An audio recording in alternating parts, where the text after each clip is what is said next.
Very warm welcome to the channel. The sun is shining and the magpie is casting. Coming to you guys this lockdown Blur's Day, the 25th of May, with a couple more live cast games straight from the top of the Company of Heroes 2 ladder. And looks like as I'm going to introduce these two players, actually, let's introduce the players first. Spawning the south here, playing as the Wehrmacht pieces, it is going to be Eldorado, who's going to go ahead and pick the German infantry doctrine, which we are seeing pretty much in every single Wehrmacht game.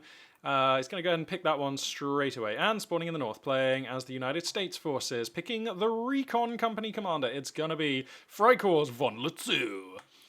And the map here, of course, I think I already said, actually, going to be crossing in the woods. And as these two players move on out and get their initial scuffles underway, I'm going to take a moment right here to talk about some other stuff, including... so let's have a look. Schedule announcement.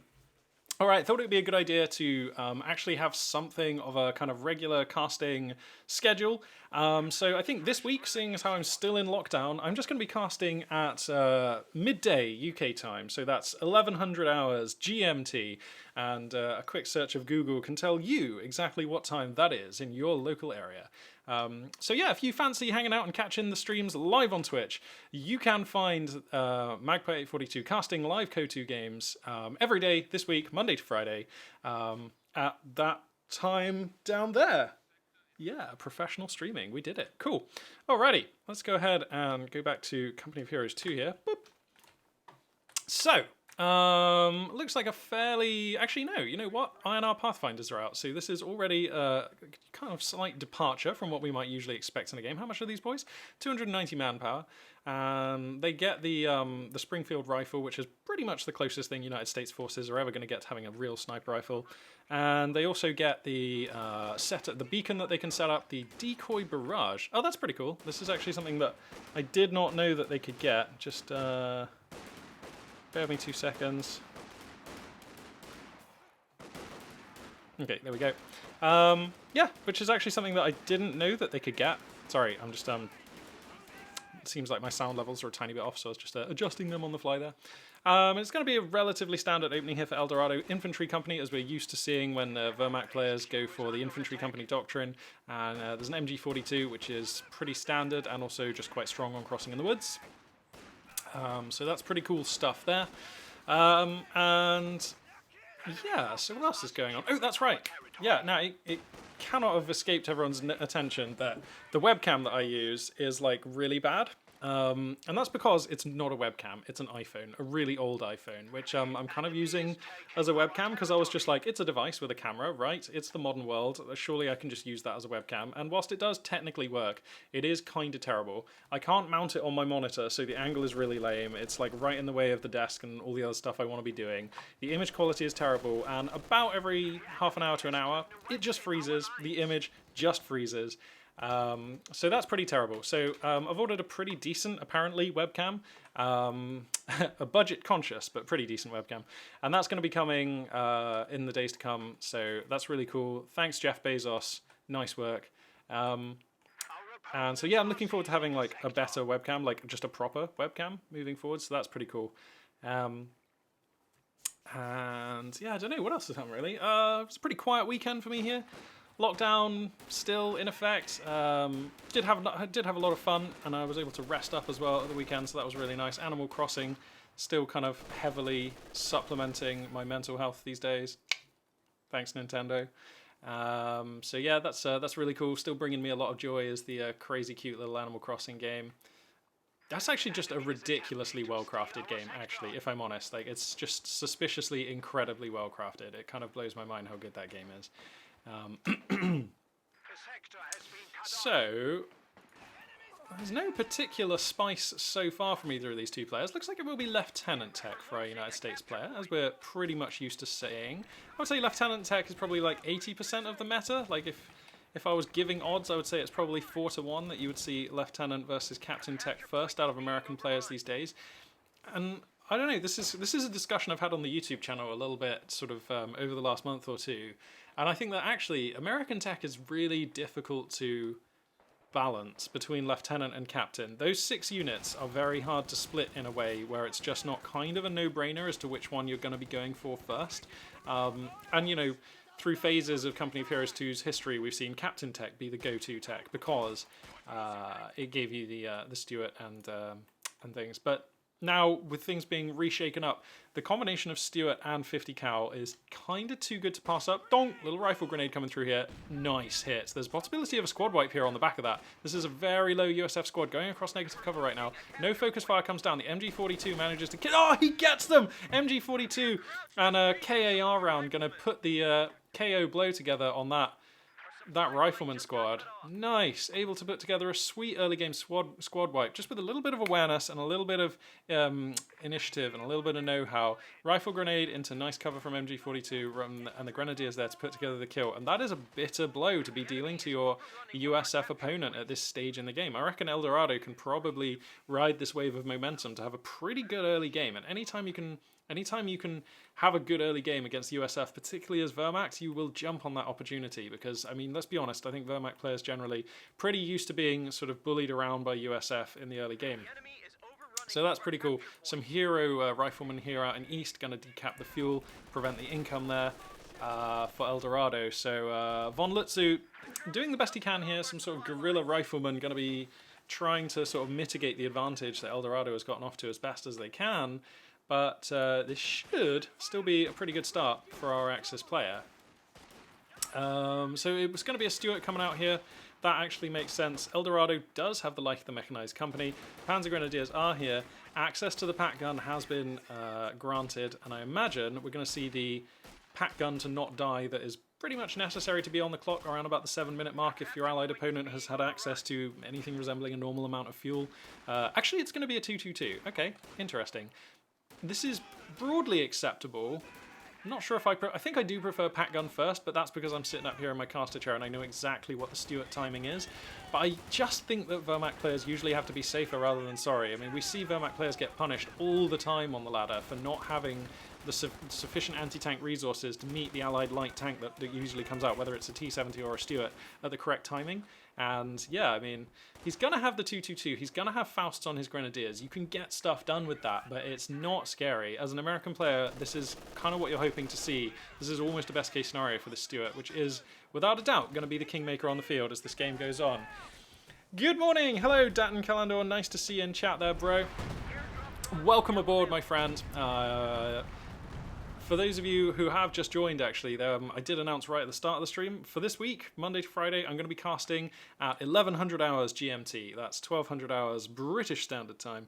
And so, yeah, you can use Google to figure out when that's going to be your time. But yeah, I'm going to be coming at you guys 1100 hours GMT every day with a couple of CoH2 live casts and maybe a little bit more depending on how we feel. So, okay, the Stuart is out. We're going to try and see some value gleaned by this unit. He hasn't actually gotten any yet. Veterancy still at 0 on that one. Veteran squad upgrades are now starting to come down on these Grenadiers. I've got to say, actually, for how good of a start Eldorado got off to, and having wiped out a squad of riflemen, which is really great, and having a decent composition, actually, Eldorado has kind of been on the other side of the map quite a lot and not really connected up the most resource points. So Eldorado's resource income hasn't been as spectacular as it might have been if he was just a little bit more conservative with the usage on those Grenadiers. 222 getting a fantastic engage, and the INR Pathfinders are exposed. He doesn't pursue, so the INR Pathfinders will sneak away. There was actually definitely an opportunity for a squad wipe there, but Eldorado probably microing elsewhere and just wanted to recall the scout car. Play it safe rather than sorry, and that's okay, but possibly, you know, an opportunity drops there. Some crumbs falling from the table there for Von Lutzu, who's hopefully going to capitalize on that.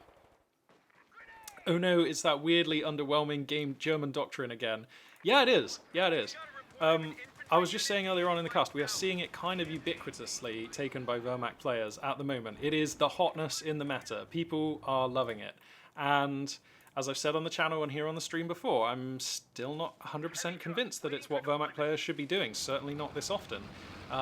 But all these great players, and they are much better players than me, like, they can't be 100% wrong. So I am open to Eldorado, who's a very good player, showing the power of this commander in this game. So fingers crossed, let's hope that that's what happened. Nice Faust here, going to connect onto the Stuart. Pat gun is in the hood. Gets a nice hit there. Is the Pat gun in a position to stalk forwards? Not especially. So the Stuart going to be forced away from the field, but that one will survive to repair here. 50 cal and some riflemen caught under the arc of an MG42 here in mid. As Eldorado, you can see on the minimap, looking to make good on the momentum that he had in the early stages of this game. So this is really nice. Are we really up to 350 cals? Can we talk about this? Can we talk about the 350 cals that we've got here for just a second? That is out there. That is some really weird stuff. I am confused. 50 cals are good, and this is a good map for MGs. I just worry that...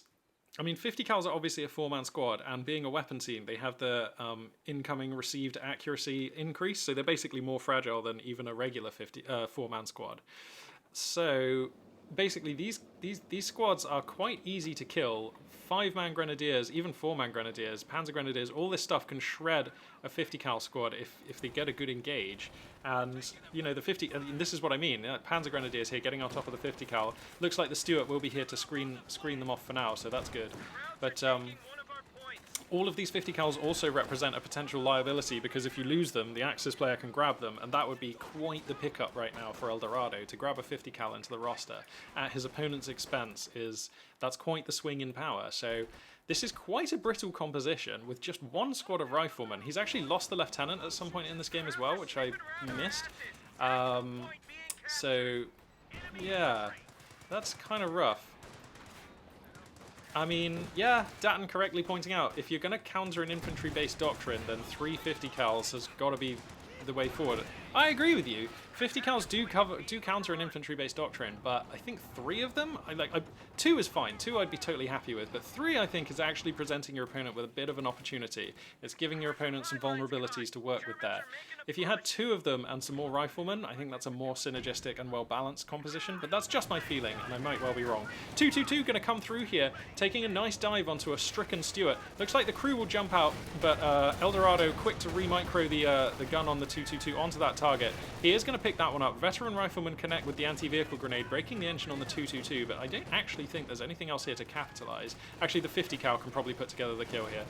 Is he going to... Yeah, he loads armor piercing, immediately switches the arc. The 50 cal is going to shred the 222 up, and that will be a trade there. But a scout car for a light tank is a fantastic trade for the Wehrmacht player, who also... Whoa, there's a bit of lag spike there. Also picks up the INR Pathfinders with the Panzer Grenadiers. Ugh, that is rough. That is super rough. So, okay, yikes. We've got a Greyhound coming out here, though, for von Lutzow, but things are looking rough. Has hemorrhaged more units than we're used to seeing from American forces on average. And you can see on the minimap, there's lots of fighting going on here, but the rest of the minimap is blue and uncontested. So Eldorado is actually getting off to a really good start, and maybe this is the sort of momentum-based play that infantry doctrine is designed or sort of aims to achieve. Maybe this is how Wehrmacht players see the doctrine starting. So, I don't know, this seems pretty good. Paratroopers are here on the field, lobbing out pineapples, displacing grenadiers at the moment. So, von Lutzow has still got a pretty powerful army here. Faust is actually going to connect onto the Greyhound. So, nice pickup there for Eldorado. And, yeah, I mean, there's just no way out here. And with this, the American player is essentially, I think, going to be forced back to the doorstep of their base. We've got a stray vehicle crew here who jumped out of the Stuart, going to be capping mid, and there's a holdout squad of, it's an MG50, sorry, it's a 50 cal. Actually, it's on a pixel of health. That's just a freebie. These Panzer Grenadiers are hungry and hunting. They're going to pick this up. They're going to get this kill. Oh my god, he's going to sneak away. This is the most ninja 50 cal. I know there's fighting going on elsewhere, but this is like comedic levels of like hardware hoarding here. Oh my god.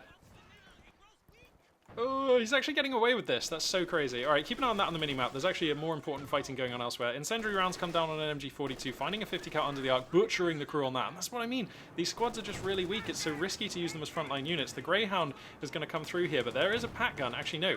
The Pat gun not able to take shots. American infantry in the hood. Going to force that Pat gun to have to pick up and move. And the Greyhound is actually going to police the Panzer Grenadiers away here. So the 50 cal geezer who was on a pixel does get gunned down, so that piece of hardware up for grabs right now. Paratroopers might actually be able to retrieve that, and that would be so nice. Pat gun does acquire the Greyhound for a moment here, and we've got a pack howitzer entering the roster here for von Lutzow. So von Lutzow definitely with a very idiosyncratic kind of take on American composition and teching here, but not getting off to the best start to show it off. And I believe these paratroopers will be gunned down once again, so the 50 cal is hits the dirt again. These grenadiers are going to push up and try and grab that one, and yeah, that they will do. Now, they are under the arc of a 50 cal, the Greyhound is still here, but as long as the fall down comes almost immediately, I don't think the American player has the resources to take the health off this unit, and that will be a 50 cal steal here for Eldorado, so nice work. Yeah, 2 MGs and a mortar probably would do better. I mean, we've got the Pack Howie now, and he's adding a mortar as well? I just worry that this American army doesn't actually have enough frontline muscle. Like, I feel like he's actually feeding into the strengths of the infantry commander here, because if you skimp on riflemen, and if you lose riflemen and lose your commander, then these 5-man grenadiers, the benefit and the strength of those units is going to be exaggerated in this game, because they only have to punch through 1 paratrooper squad and 1 rifleman squad, and then they are into the soft meat of the American army. Then they're just chewing through 50 cals. There's pack howitzers and mortar tubes to be found as added bonuses back there. So I worry a bit for Von Lutzu right now. Let's check the tech for the Axis player. Battle Phase 2 is complete, and the Support Armor Corps is under construction right now. So I feel like now would not be the worst time for Von Lutzu to side tech into Captain Tech for 2 reasons. You kind of really want the M1AT gun, and having a Captain out right now just to be a frontline infantry squad is value. Like, that is a thing that the American player, I think, should be interested in having. So, yeah, that's... I'd like to see that. I don't think that the resource income has really been there this game to make Major Tech look worthwhile either. So, yeah, I feel like you kind of need the... Although, did he drop in an M1, right? Is there an M1 lying around somewhere? I don't really know how this ability works. Like, you pay the money, and you get the Pack Howitzer. I thought that you got the M1 as well, but I can't see it lying around. Okay. Well, I think he's going to need an M1 sooner rather than later, because we've got a Panzer IV on the queue here. If anyone in chat actually knows how this ability works, surely it calls in an M1 Pack Howitzer gun. Oh, sorry, it's just a Pack Howitzer gun. Right, not an AT gun. I see. I see. No, the Greyhound has not gone down, Dan. The Greyhound is safe back here repairing. So that's okay.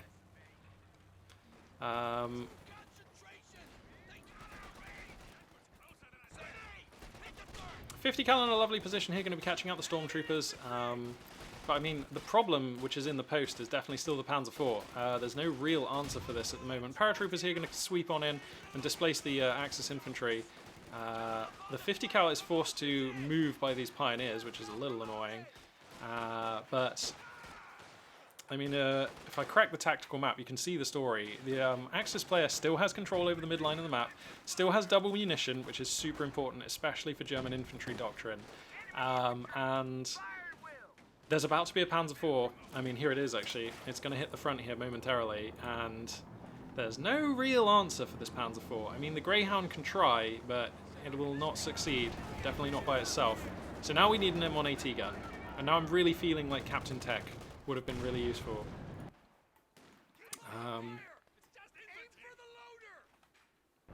So we'll see here. Von Lutzu, definitely the underdog, and with a lot of work to do. The amount of field control that Eldorado has had means that Lutzu finds themselves at 242 under 445. That is quite rough. Is it just me, or is this Pack Howitzer actually not been firing for a while? I don't know.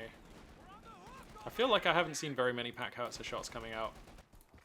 And this mortar actually has not been getting a lot of value either so far. I mean, I know it's not been out that long, but you still hope for more than that.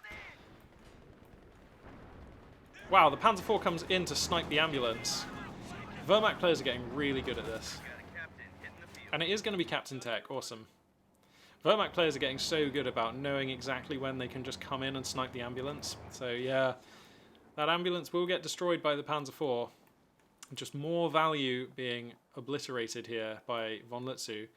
Sorry, by Eldorado. Von Lutzu does get the medics out of the ambulance, so that's going to be useful. He will still have access to some heals in this army.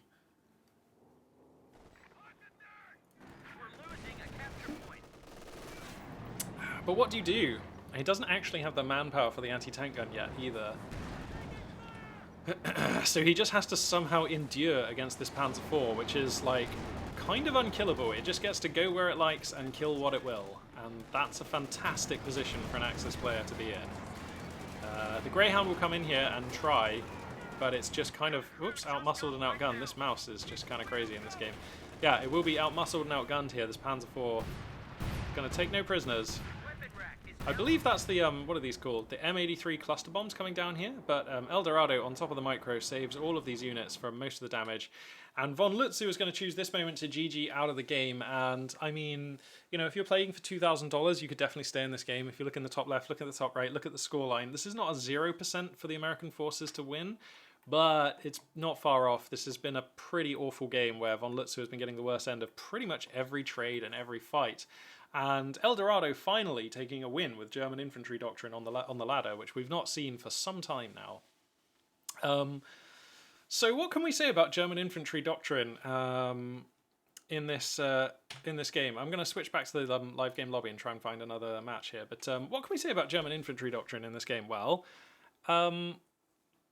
it's clearly powerful, and I've said this before, even though I still think that we're seeing it overrepresented in the meta. It is still powerful. Those 5-man squad upgrades, if you have the munitions, which El Dorado did have in this game, then it is undoubtedly powerful in the first 15-20 minutes of the game. But I feel as though Von Lutzu actually decided on a composition which I think was intended to counter the infantry doctrine, but actually fed into its strengths by relying on much more fragile squads, which, if lost, actually give your opponent a unit. So I'm talking about the 50/50 count especially here. Then I think that actually just gives the German infantry doctrine some vulnerabilities to play with and some weaknesses in the American composition to exploit. And I don't know. I mean, that just seems really risky to me. So, okay. All right, chat. We got 2 games to pick from here. Let me know what you reckon. So we've got Wehrmacht versus USF on Crossroads Winter, or we've got Wehrmacht versus Soviets on Crossroad. All of them are really good players. Actually, I think I want to cast the Soviet game, but let me know if anyone out there's got any strong feelings either way. There's like a couple of minutes delay on the Soviets game, so actually, you know what? I can let me just. There we go. So the choices are, we've got Sturm Tiger, Gyap, and Korean, but this is a really good Korean. 2 minutes on that one on Crossroad. Or we've got Ruka ACL's Death Corps and El Padre. That one's in progress on Crossroads Winter. I'll wait a minute or two and then I'll just jump in, I think, to this game. Yeah, so yeah, I think Von Lutzu there just kind of playing into the strengths of the German infantry doctrine. I think 250 cals is doable, but I think 3 is too many, and he kind of got unlucky losing some early squads, lost a rifleman squad, lost the lieutenant. The INR Pathfinders got picked off as well, not soon after. So yeah, I think that game just sort of snowballing out of control there. Round me. Yeah, I'm just going to jump on in and cast this one. All right, game 2. Whew.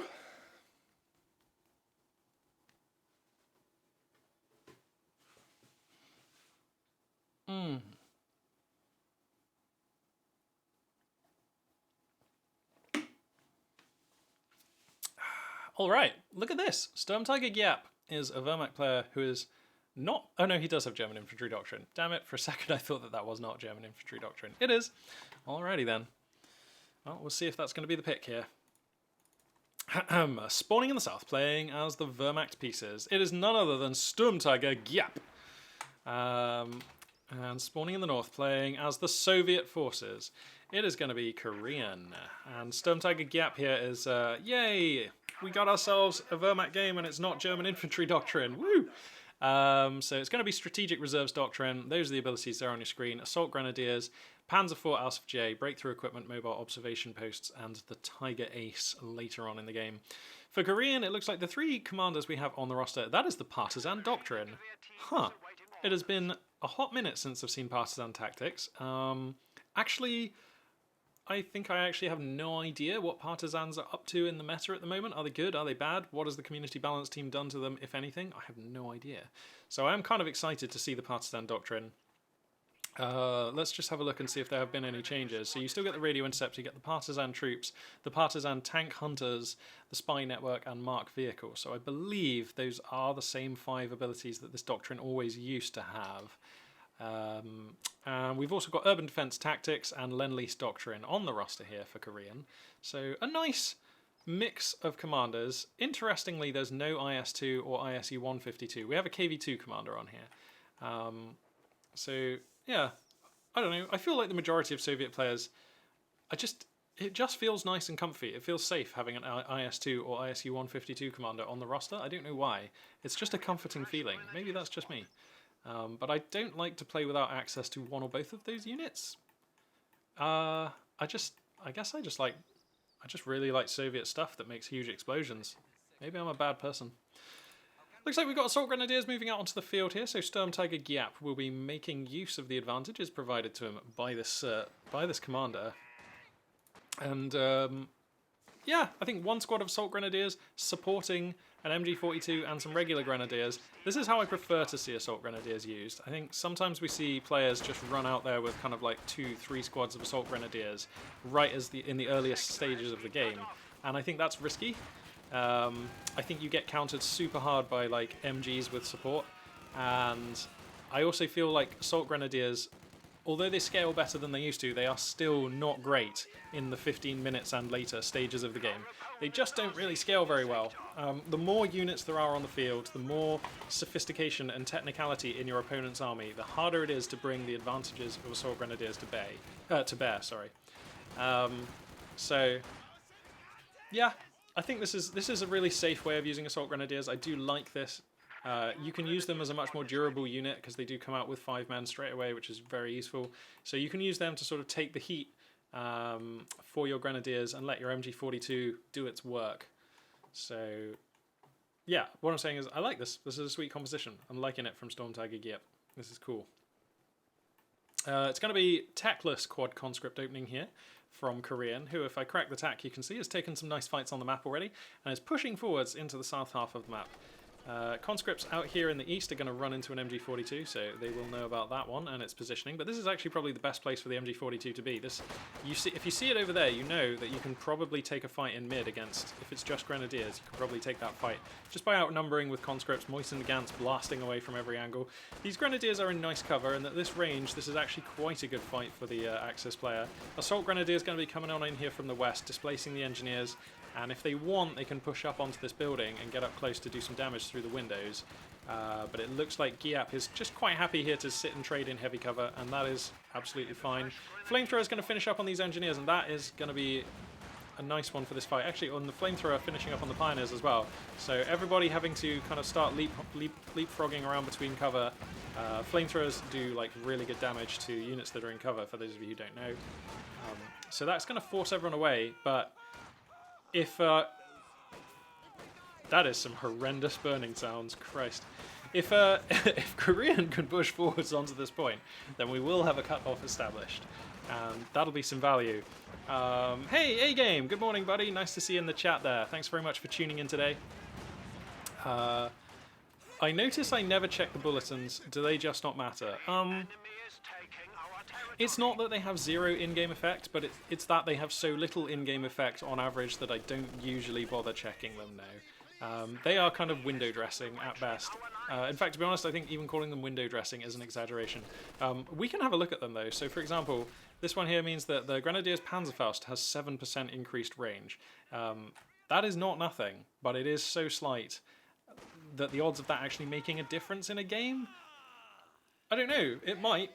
I'll keep my eyes peeled for it. What else have we got here? Grenadier rifles cool down 5% faster between shots. Again, that's not nothing. That is a DPS increase for your Grenadiers, but you're never gonna, it doesn't open up any different playstyles. It just makes Grenadiers like unnoticeably better at something they're already doing. So I feel like that's most bulletins are like that. So for the Soviet player, we've got Molotovs can be thrown 7% further. Zis field guns build 50% faster. All right, I'm not gonna lie, that's massive. That's really good. and mines cost 6% less. Conscript and Grenadier rifles, yeah. So I mean, they're doing stuff, but it's just not that great. That Zis build 50% faster thing, that is crazy, actually, though. That is 50%. That seems really good.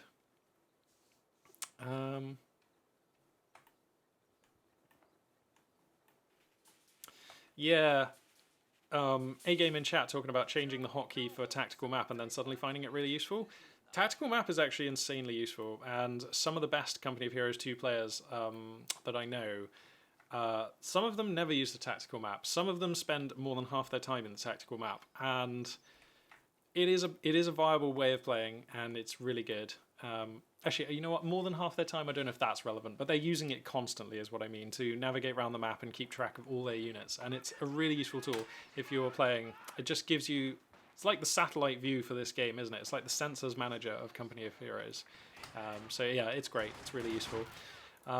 We've got a Lend-Lease pick here coming down for Korean, and 2 Dansak spicy machine guns going to be coming out onto the field. So that is quite the way to augment this brilliant core of the Soviet army. 4 squads of conscripts with flamethrower engineers, now backed up by 2 heavy machine guns, is just a great opening here. So I'm loving what I'm seeing from Korea. And Storm Tiger kind of needs to... this roster in the top left feels a little bit undergunned now. Battle Phase 1 is complete. No like the Mechanized Company, though. That's interesting. Although we know he's unlikely to be punished by a fast T-70 in this game. That is a risky move for a Wehrmacht player, and that's tricky. That is tricky. We are losing a sector. Yeah, I'm not sure what I think about this really late, like the Mechanized Company. Is he going to skip and just go straight to Battle Phase 2? That would be very interesting. How does he know he can get away with this? I feel like he knows.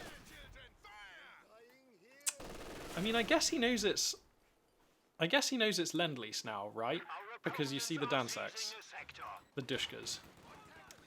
So maybe he's just gambling that his opponent is going techless. Seems fine.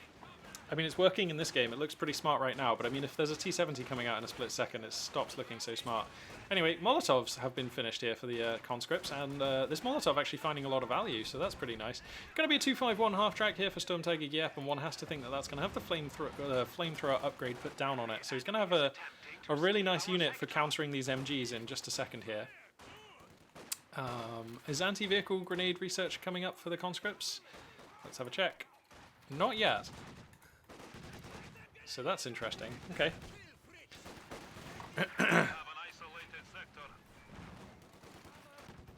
Soviet units making massive gains out here in West. Oh my god, these Dushkas just massacring Axis units. Korean is actually stacking a lot of resources right now. That is interesting. Why are we stacking resources?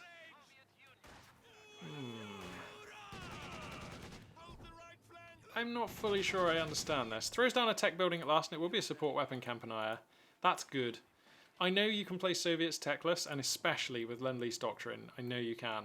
But I feel so uneasy whenever Soviets try to play too long without a support weapon Campanile, because if you can't build Zis guns, you just die to a lot of things. Like, the game basically just ends, because there are just some circumstances where you're just like, great, yeah, I can't interact with that, I lose. So I'm really glad that we're seeing that come down. The flame projectors are done on the 251 half-track, so that's going to start burninating Russians here. We see first on the chopping block this Dushka machine gun that's getting incinerated pretty heavily here, so he's going to have to fall that one back. And I feel like with this, and now the Pat gun, I feel like Storm Tiger Giap's composition has caught up in sophistication and power. And he's actually making some forays into the north side of the map here for almost the first time this game. Assault Grenadier is going to be leading the charge. He's also going to be grabbing mid-VP. So that's good. Gets out from under the clock at long last. 392 tickets, under 465. Absolutely not a game-breaking deficit here for Storm Tiger Giap. We've seen Wehrmacht players get off to far worse starts than this, and then stabilise and win later on. And that is oftentimes the Wehrmacht game plan, especially when they have access to that Tiger Tank call-in. So This is a really cool commander, isn't it, actually? It gives you a lot of stuff that is sort of valid through every stage of the game. Yeah, I've not cast many games with Strategic Reserves Doctrine, but I am liking what I see. We are losing territory. What do we got here? Fuel supply is being called in. That's a thing you can do? Wow. Huh. Supply sector under attack.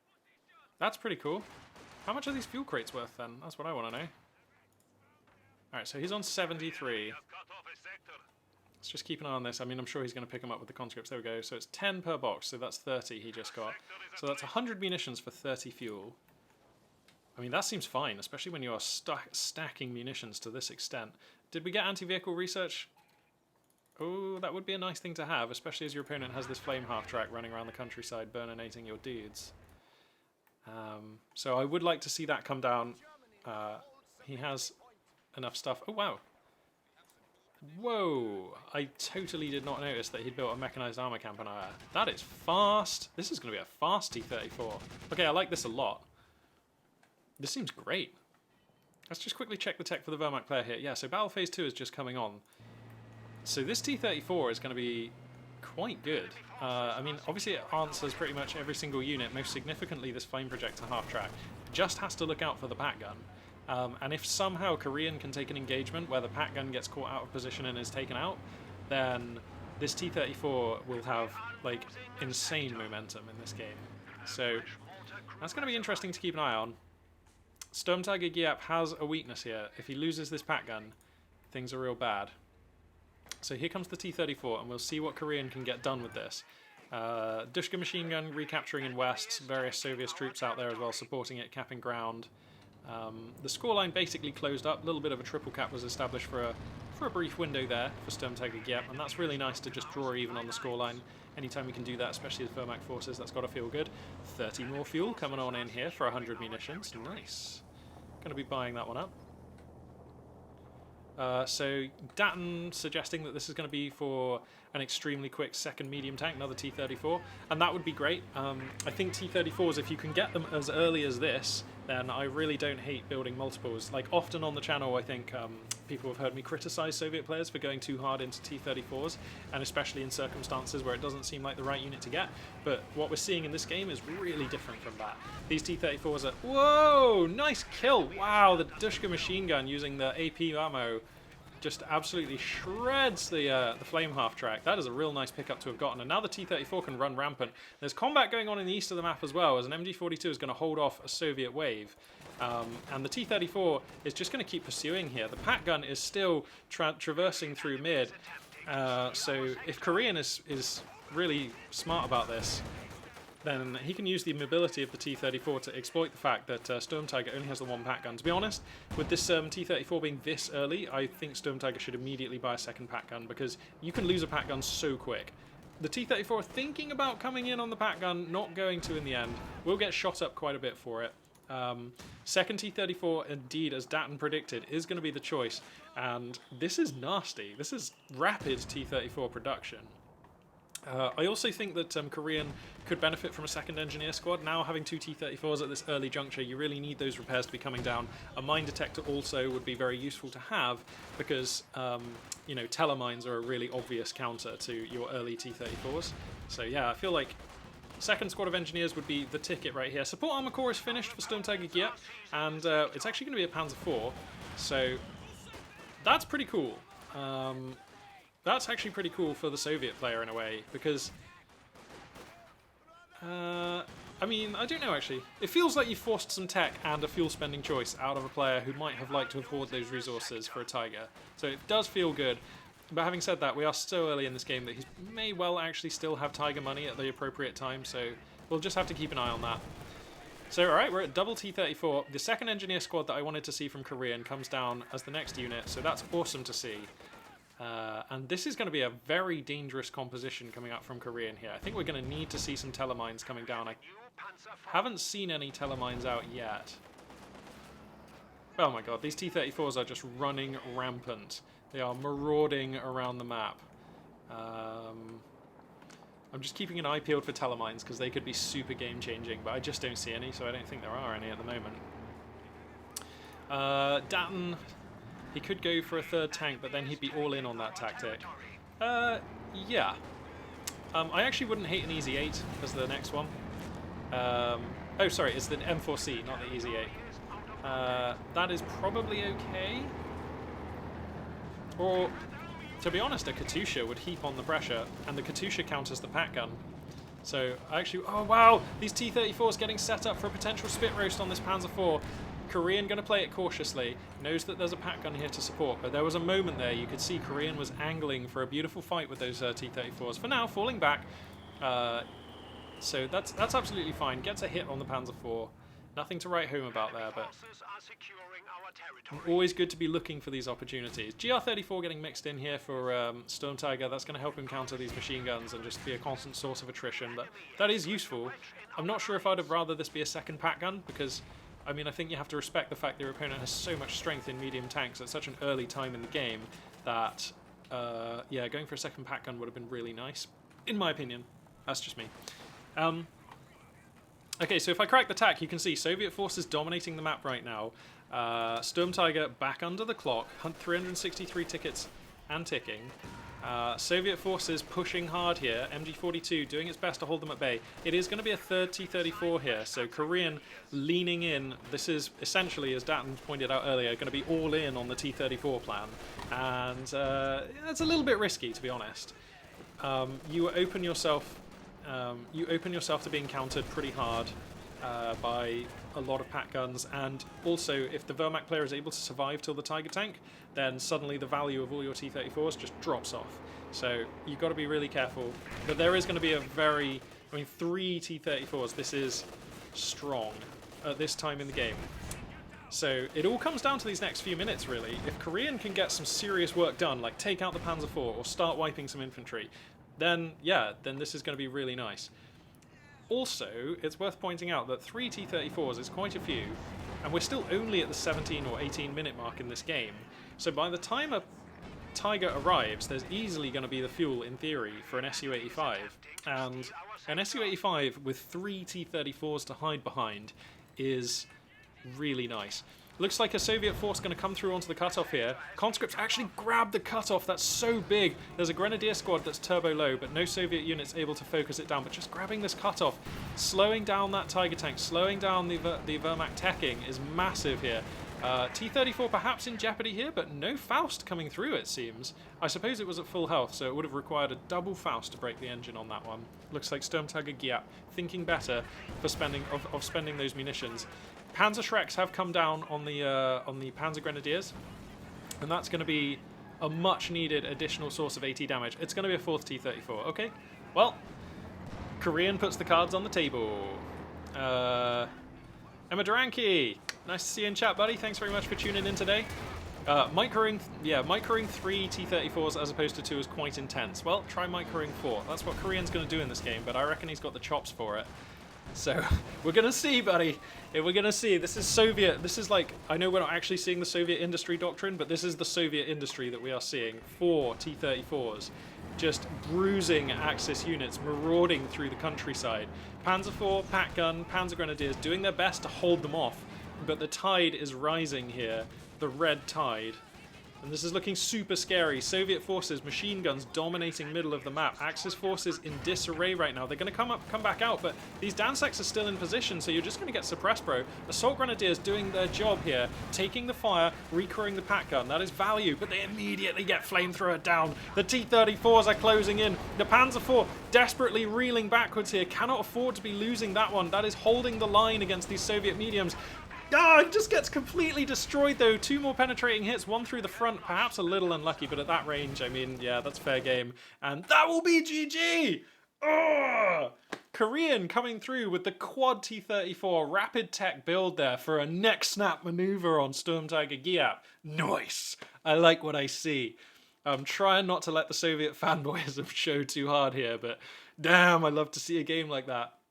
It's actually really rare, I feel like, these days that we get to cast a game where the T-34 just looks like really good, and I feel like we saw it in that game, making use of the Lend-Lease doctrine, which is not really a big part of the meta these days. Korean putting on a masterclass of using that doctrine to achieve critical mass of T-34s and apply them really well. I mean, none of those T-34s ever looked flustered. I don't think I saw him get tagged by a meaningful Faust at any point in that game. And just sure Yukoning, just shattering the jaw of the Axis composition there. Absolutely brutal. Well, I love that game. I'm in the mood to cast another. Let's see what we've got here, guys. So, coming into the live game lobby here, we've got Jellybean and JixQ. They're good players. I mean, actually, Jellybean, I've cast before, but I don't really remember. JixQ's good, though. Langraskaya, we've got the Angry Dutchman, also a good one. We've got Leon Bass and Khan. So, I think it's really a choice between these two top games. So what do we want to see? Do we want to see the JixQ game or do we want to see the Angry Dutchman game on Langraskaya? Let me know in chat. I'm going to go grab myself a drink. I'll be back in 2 minutes. But yeah, let me know what game you want to see. I'll be back.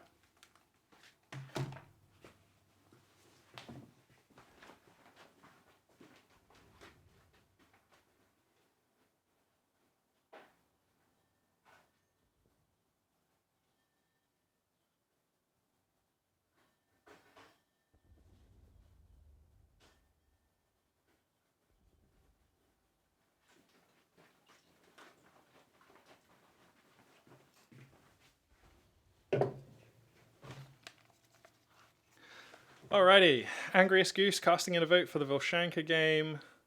Let me just check. The Vilshanka game is Soviets, yes. So seems like chat displaying some interest in the Soviet game. Me, bit of a Soviet fanboy, also feeling a little bit of interest in the Soviet game, but Langraskaya is always grindy, and we haven't cast OKW today, so there's that game as well. Yeah, a lot of interest in Soviets down there. That's what we like to see. Hang on a second. There we go. I'm getting better. Got some hotkeys set up. Things are happening. Today's cast is brought to you by San Pellegrino Pomelo grapefruit drink, which is actually very nice and refreshing. It's pretty hot here in England at the moment, so it's nice to have some light refreshment to sip upon while I bring you these games.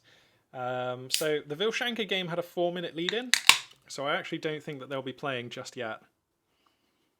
Oh, that's nice. Liquid refreshment. Okay, well, chat has decided we're jumping into the Vilshanka game because it's got Soviets in. Nice. Let's do it. Oh no! The match has cancelled. It's not there anymore. Wow. Somebody must have bailed out of that game. Okay, so let's bring you guys back into the live game lobby here. So we've got the choice of a Kolodny Farm game featuring Lingu and Insane Ivy, neither of whom I think I've cast. We've got Sturmtiger Giap against Captain Eichhorn. So that would be a second opportunity to witness the play of Sturmtiger Giap, who it's fair to say really strong, and I did like what I see, although he did get steamrolled a bit in that last game. So, you know what we can do? We can set up a poll. I need to get better at doing these things, so let's get a poll running. Okay. Just bear with me, guys. Okay, we're going to set up a poll. I'm still super amateurish, so this takes me a little bit of time, for which... Oh my god, what has happened to all my cookies? I'm having to re-log into my tools here. Hang on. Thanks for bearing with me, guys. All right.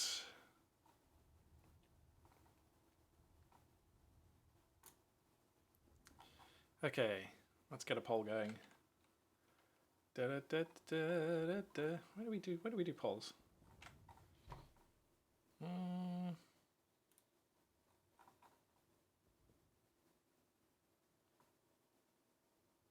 Oh my god, we've still got a poll running from like ages ago, is this correct? Huh.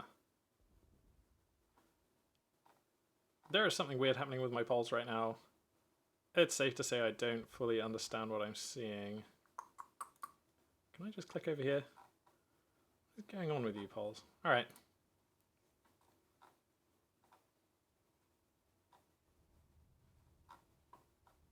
Okay, well, I don't understand what's going on with polls. It would have been a fun thing to try. I had them working the other day. But... Oh, here we go. Ah, of course, yeah, we run them through here, don't we? Did we? No? Who knows? Alright, this is the thing we're going to have to do another time. Alright, so... some interest in the Arnhem checkpoint game. And it does also feature Soviets, and it does feature Sturmtiger Giap, which is nice because it's kind of like a continuous narrative. So, sure, let's jump in. It's been a while since I've cast one on Arnhem checkpoint. Bit of a weird map, not to everyone's taste, but I for one am really glad that there are still some like bigger feeling maps still out there. So let's jump in and cast this one. It is quite a cool map, yeah. Some people don't like it because of the way the middle's so built up, and it has a very idiosyncratic feel. Like, this map doesn't really play like any other map that's in the pool. Some people find that really annoying. Some people think that it's really nice to have these flavorful maps. It's like Golden Wall in StarCraft 2 at the moment. It's like, you take it or leave it. Players hate it or love it because it's very different. It's out there. So, looks like we've got a little bit of a time before this... Before this match is going to begin. We've got 1 minute and 30 seconds. So this is probably a really good time for me to plug the information once again. Let's go ahead and switch on over to that. So this week, starting today, the 25th of May, I'm going to be casting at midday for me. So that's 1100 hours GMT. So go ahead and use Google or whatever it is that you use to figure out what time that'll be for you. We're going to be live streaming every day at 1100 hours GMT. We'll start with a couple of Company of Heroes 2 live games, and then depending on how I feel and how much time I have, we'll go ahead and do something else. I don't know what those things are going to be. Hopefully a bit more Call of Duty, although we had some problems streaming that because it's a first-person shooter and the screen is changing so quickly. I definitely need to look at my settings and possibly even upgrade my internet to be able to cast that one smoothly. But we could play some MTG, which honestly I've been hesitant to cast recently because the companion mechanic, which they introduced just recently, is like awful. But that's a conversation for another time. I've also got 0K, or we could even just play some ladder games. I mean, it's been so long since I myself have actually played on the Company of Heroes 2 ladder. I'm going to be shockingly bad, but I do need to get back in shape. So that's a thing. But yeah, once more before this game begins. Magpie 842, going to be coming at you every day, Monday to Friday, this week, at 1100 hours GMT. It would be an absolute honor and a pleasure if you would join me for those streams live. Or if you can't make it, you can catch the VODs on youtube.com/magpie842. And that just perfectly brings us in time for this game to begin. A-Game pointing out, Deserts of Karak exists. Yes, it does, and damn do I need some practice if I'm going to be playing in the next Jiraki Cup. So that's another thing that we can play for sure, absolutely. Let's go ahead and introduce these two players. Featuring in our previous game, picking the Strategic Reserves Doctrine once again, spawning in the north. Playing as the Wehrmacht forces, it is going to be Sturmtiger Giap. And spawning in the south, playing as the Soviet forces, going for the guard motor coordination tactics, it is going to be Captain Eichhorn. Captain Eichhorn, as far as I know, a newcomer to my casting experience. No idea how this guy likes to play. Picking a commander that I think is a solid pick, and just definitely one which I pretty much always keep on my Soviet roster. So I approve of that much. Going for a double engineer special rifle command penal opening, so already kind of bringing a little bit of spice. I would say it's probably 1 in 4 games, or maybe even fewer, that we see a special rifle command opening for Soviet players. So this is going to be interesting. We'll have access to the penals and the scout car. I think it's dangerous, to be honest, to play this map for any extended period of time, by which I mean like 5 minutes or more, without access to an MG. Just because, look at this middle of the map area. Like, are you really telling me that you want to play this map without a machine gun? I don't know. It doesn't seem wise. So I'm hoping that Captain Eichhorn will sort of side tech into the support weapon Campanar at some point, just for access to the Maxim gun, but also, to be honest, for Maxim for access to the Soviet mortar tube. There, what is it, PM81? Just because having smoke and a way to counter opponents' weapon teams is really valuable on this map. Sturmtiger Giap, going ahead and doing the same balanced opening style, Assault Grenadiers with an infantry company who are going to be supporting Grenadiers and an MG42. And I think that that is a super solid, this might be my favourite early game Wehrmacht composition. Wehrmacht players out there, grab your notebooks and write this one down. Strategic Reserves Doctrine. We've seen it now 2 games running here out of Sturmtiger Giap, and I appreciate he did lose the last game, but I don't think that was because of his early game. I don't think that was because of his sub 10-minute decision making. So I'm really loving what I'm seeing. I think this is a really stable opener. You can use this offensively and defensively. It counters most of what you'll see from a lot of allied players. It doesn't present any obvious weaknesses for your opponent to exploit. So I think this is a really safe thing to do. If you're learning Company of Heroes 2, I think this is a really sort of a really good sort of a Swiss Army tool Wehrmacht opening composition. Oh my god, these penals are getting picked down. Hang on a second, chance for a squad wipe here. Ugh. That would be a horrifying squad to have lost, and I feel like Captain Eichhorn was almost lucky to get them out of there. Lots of bullets missed him on the way out. You cannot be losing penals that early. Wow, it's going to be a marksman build. Soviet marksman here. Vasily Zaitsev showing up for duty. Going to be pretty crazy. Assault Grenadiers taking another great fight though. Storm Tiger Giap definitely getting the upper hand in these early game engagements. Getting a lot of value out of the Assault Grenadiers. To be honest, I think the Assault Grenadiers are definitely strongest in like the sub 10, like the proper early game, the sub 10-minute mark for sure. And yeah, they're just muscling these penal battalion down at the moment. Axis forces getting set up in mid. The MG42 at the moment out on the western flank. Actually, this is 2 games, 2 out of 2, that Sturmtiger Giap has opted to deploy the MG42 onto a flanking position rather than using it to support the center of his line and the bulk of his forces. I'm actually not sure what I make of that. I think I do like using it where your other units are most present, but this is a fine building to have it in. It does lock down this flank pretty substantially by itself, at least at this stage in the game, so I don't know.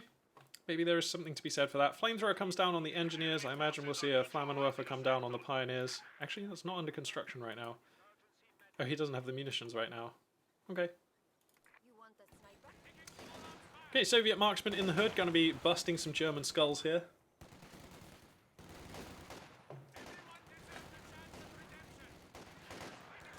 Headshot. Yeah, we're not going to do that every time, but it was fun. Datton, double engineer for double flamethrower because of the buildings. It's a hell of an easy cutoff. Okay, we've got a scout car coming out here. Better late than never, I suppose. Where is this flamethrower? Okay, he's falling back through mid. Alright. So yeah, this is like a relatively spicy opening here for Eichhorn.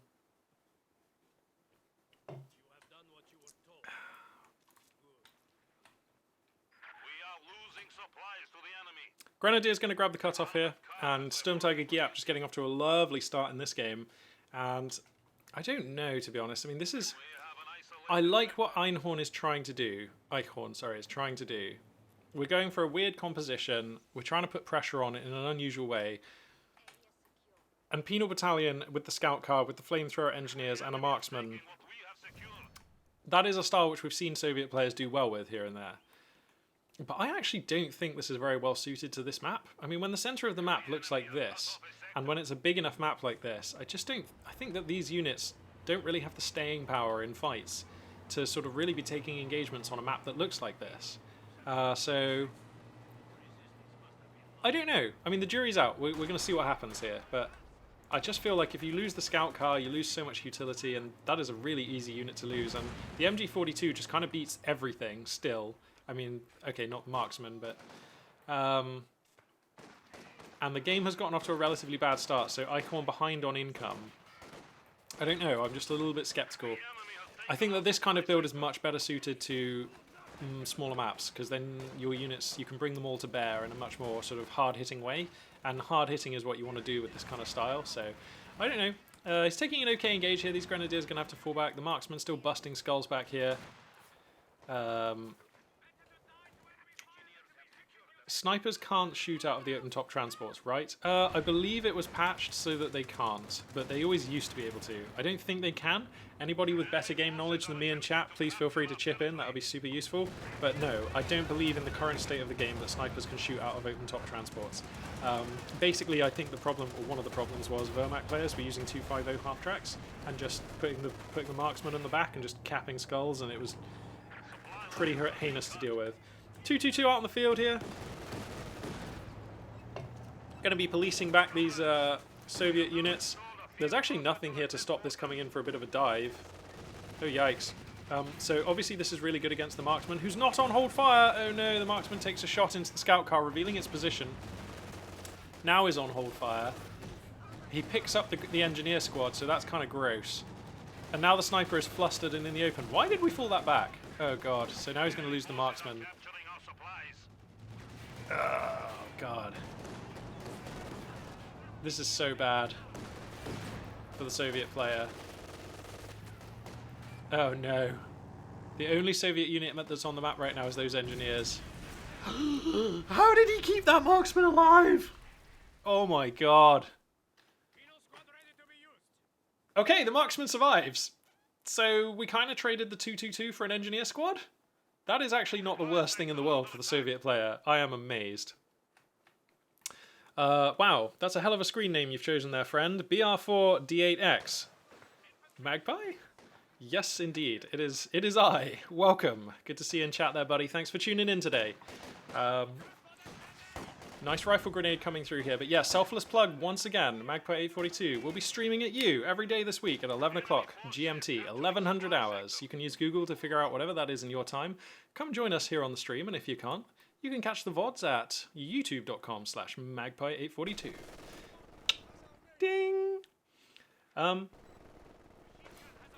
Okay, so to be fair, even though we kept the flamethrower and we kept the sniper and we traded only an engineer squad, which is 200 manpower, for the 222 scout car, which is what, 220 and 15 fuel, something like that? It's like, it's more, basically. 230 fuel. What do I know? Then I still think like this. I still feel like the Soviet player is in a terrible position because we've got two squads of penals with some PTRSs and a marksman and some engineers with a flamethrower against a really good balanced Axis army that is capable of holding the map. And I don't feel like this Soviet army is realistically capable of holding the map. And holding the map is important. Look at this resource differential. Plus 63 munitions, plus 42 fuel, over 16 and 10 for the Soviet player. Ugh, that's so bad. Sturmtiger Gyap is going to be able to tech so quickly here. And just how are you ever realistically going to displace... Oh god, he loses the marksman there. I missed that. Soviet marksman gets like gunned down somewhere around here.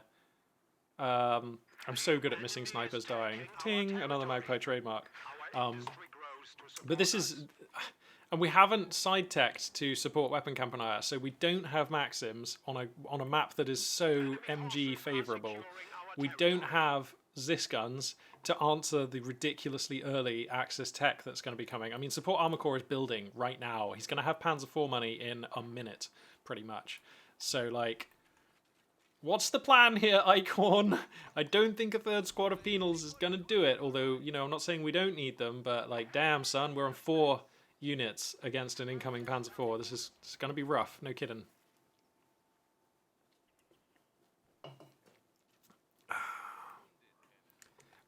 Yeah, retreat does give like 50% received accuracy. I think it's like minus 60%. Isn't it more than 50%? I think it's more than minus 50%, but I could be wrong.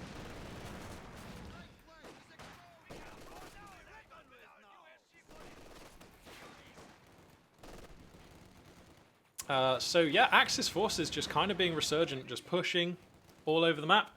There's not a lot of Soviet resistance here, to be honest.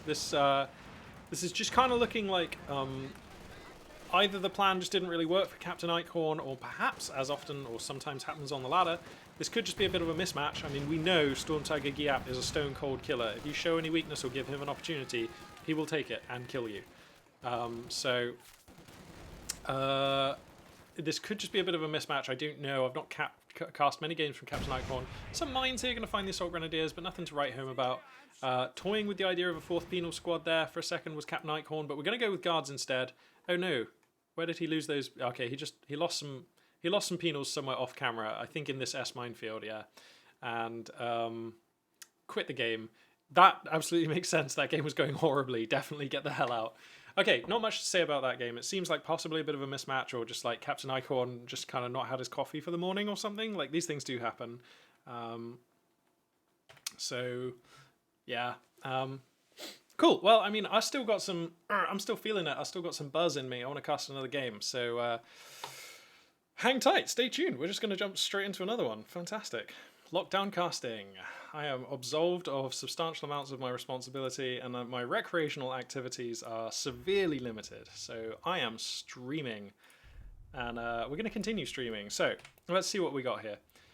We got a game on Crossroads, El Dorado vs. a Chill. That's probably going to be good. That's probably going to be good. 6 minutes though, but that's okay. I could go and make a snack. And you guys out there can go and grab some refreshment too. Or we've got The Old God and Jixku. So The Old God, an unknown player to me. Jixku, though, very good. Crossroads. We've got Dimon and Leon Bass. Leon Bass I've cast before, but I think it's between these top two games. And realistically, I'm leading with the Crossroad game. Yeah, okay. Let me know if you got any strong feelings in chat, anyone. About the fastest CoH2 game at almost 12 minutes still. Yeah. CoH2 is a fantastic RTS, but I'm really hoping that when Company of Heroes 3 comes out, they kind of like refine the sense of timing of the game, because clearly StarCraft 2 and Homeworld Deserts of Karak have a much better sort of sense of timing and are less onerous to play because they don't just demand 50 minutes of you every time. Okay, I think I'm just going to jump in and cast the Eldorado Achil game here, which I appreciate does have a bit of a time delay here.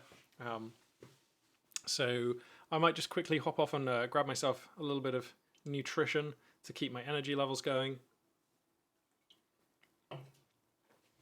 And we'll be back. I'm going to wait for the game to load up, and then I'll see what the timer's on. And we'll go from there.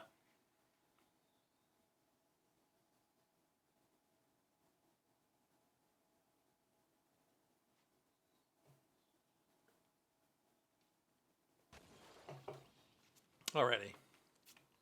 So we've got 4 minutes. 4 minutes. Okay, guys. Let's see. Let's just add some text in here.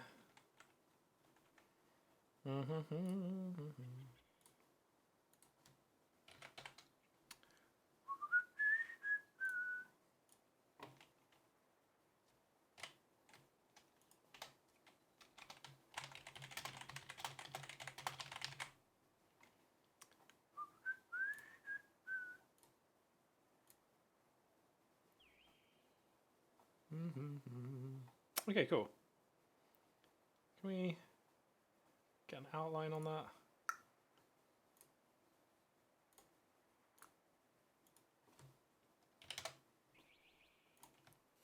Okay, that's really annoying. Okay, I'll be right back. Gonna go grab myself a snack, and we'll be back in time to cast this game.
Alrighty, greetings. What is up?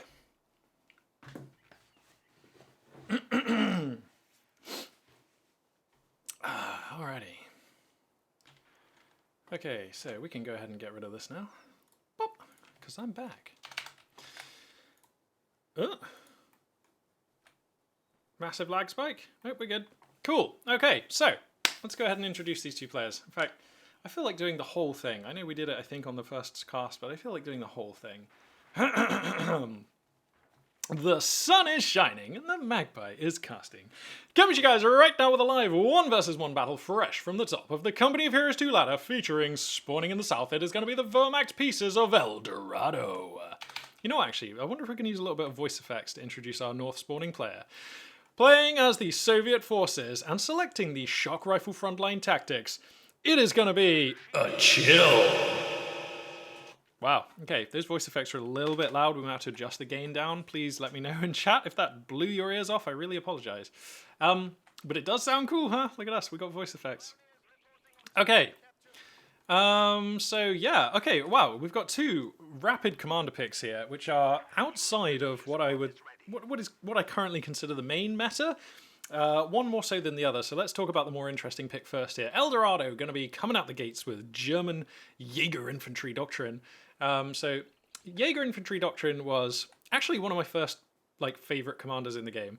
Way back when Company of Heroes 2 was fairly new, I used to run with Jaeger infantry and Spearhead and Festung armor. Those were, pardon me, my favorite 3 Wehrmacht commanders. And Wehrmacht was actually my favorite team. I didn't get into Soviets for years. So, yeah, Jaeger Infantry is a really interesting commander. It does give you a lot of useful stuff through all phases of the game, but falls into the category of Wehrmacht commanders who don't really have a hard late-game plan, and that is risky. I think Wehrmacht, more so than any other faction, really benefit from having something really strong to stabilize them later on in the game, because they often get off to a difficult start. Allied factions can do some really strong stuff, and they get access to just some really strong stuff without much effort early on in the game. And, you know, 4-man grenadier squads, you just are outclassed usually by Tommies, even conscripts in enough numbers, and you're outclassed certainly by American infantry. So it really helps to have something to build towards in the late game. And Jaeger infantry doesn't have that. Now, it does support you with some nice upgrades for your infantry units. You do get the Jaeger command squad, I believe it's called. Yep. And you do get the ambush training. You don't get the faster movement ability anymore. Okay, I wonder where that one's gone. So, yeah, we'll see if Jaeger infantry still has the chops to be hanging out with the big boys at the top of the ladder. A chill here, going to be picking the, what was it, shock rifle? Frontline tactics, yeah. So this is one of the 2 IS-2 commanders who we're used to seeing. This is probably the lesser picked of the 2 IS-2 commanders, and to be honest, the IS-2 doesn't really seem to be super popular in the meta at the moment anyway, so we're not seeing it very often. But this commander has a lot of momentum, and I just think on paper, just in theory, if you were to assign arbitrary power points to the 5 abilities provided by these 2 commanders, I think this commander, the Soviet one, would come out with a much higher overall score. The KV-8 is a unit that sometimes just win games. It's just a powerful unit. Even if your opponent is prepared for it, it can and will kill pack guns very quickly. So sometimes you just lose to the KV-8, you know, even if you had the right units as the Wehrmacht player. It's a powerful tool, which we don't always see, but it's really worthwhile. Shock troops are a great unit. The incendiary artillery is incredibly useful. The Zisgun camo can be useful. It always sounds like it should be really useful, but then in games I actually don't often see it do a lot. And then, of course, the late game IS-2 is just, you know, it's a great unit to have. So, yeah, I feel like this commander actually just has more meat to it than the Jaeger infantry doctrine. But I'm open to being surprised. Looks like El Dorado here coming out with a pretty nice, balanced Wehrmacht army here. 3 squads of grenadiers, MG42 pioneers, but it's not going so well out on the field. You can see the Soviet player has pushed right up to the doorstep of the Axis base, and these Germans are desperately trying to fight to stay alive. The MG42 is horrendously exposed, conscripts right up on top of it, flamethrower engineers here as well. The fallback comes down super late, and we cannot be giving away an MG42, especially in this position at this time in the game, thank goodness. Every meter he runs it, oh god. I didn't realize he was running into a load of Soviets on the cutoff. Okay, well this is terrible then. He's going to grab that MG42, and even if he loses the conscripts, this is fine. Rifle grenade! He's going to get out with both of them.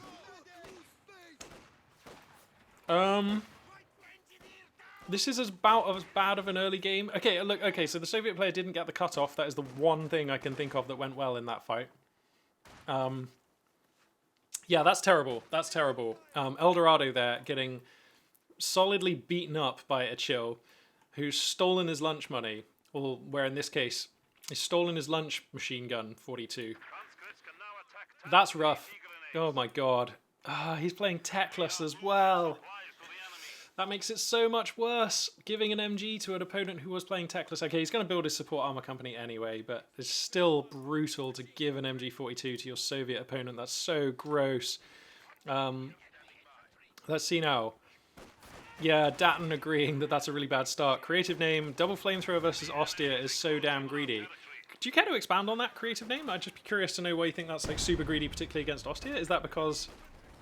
Yeah, I'd just be curious as to your thoughts about why that's particularly greedy against Ostia. Thanks. Panzer Grenadiers are out, and they are actually taking names, coming out at a relatively early time. They sure would love to have an MG42 to work with, but yikes, it's just not here. I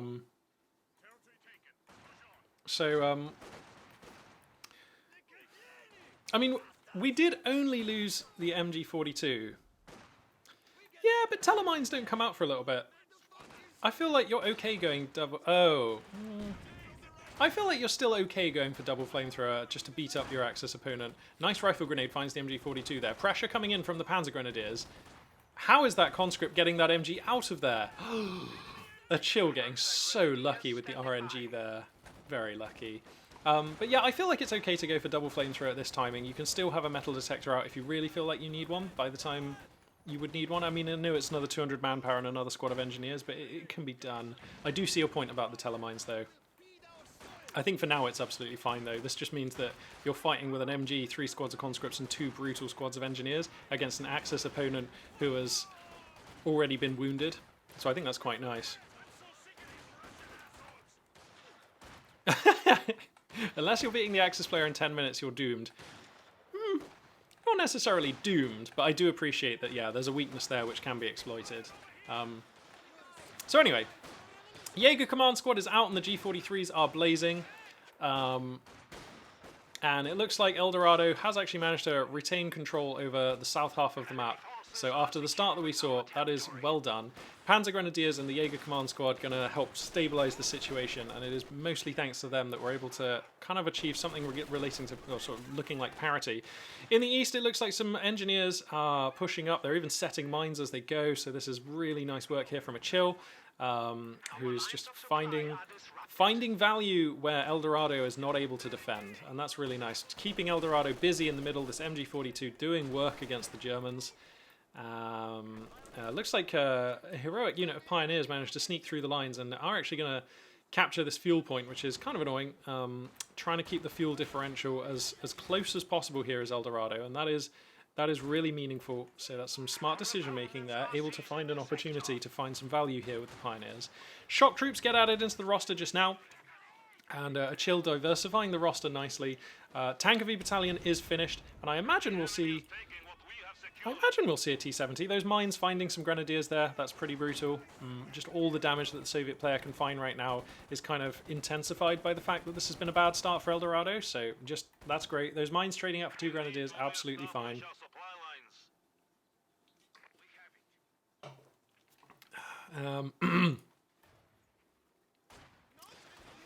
So yeah, I'm a little bit confused by calling in the shock troops at that exact timing. If you went for Tankovy Battalion Command, unless you just don't want a T-70, but I feel like this is a game where you desperately do want a T-70. Going for the shock troops at that precise timing has delayed the T-70. Wow, actually, the shock troops are just going to feed in across negative cover into Panzer Grenadiers and supporting Grenadiers. That's so risky. He's going to get the shock troops out of there, but that was a little bit dicey. That's not how you want to use shock troops necessarily. And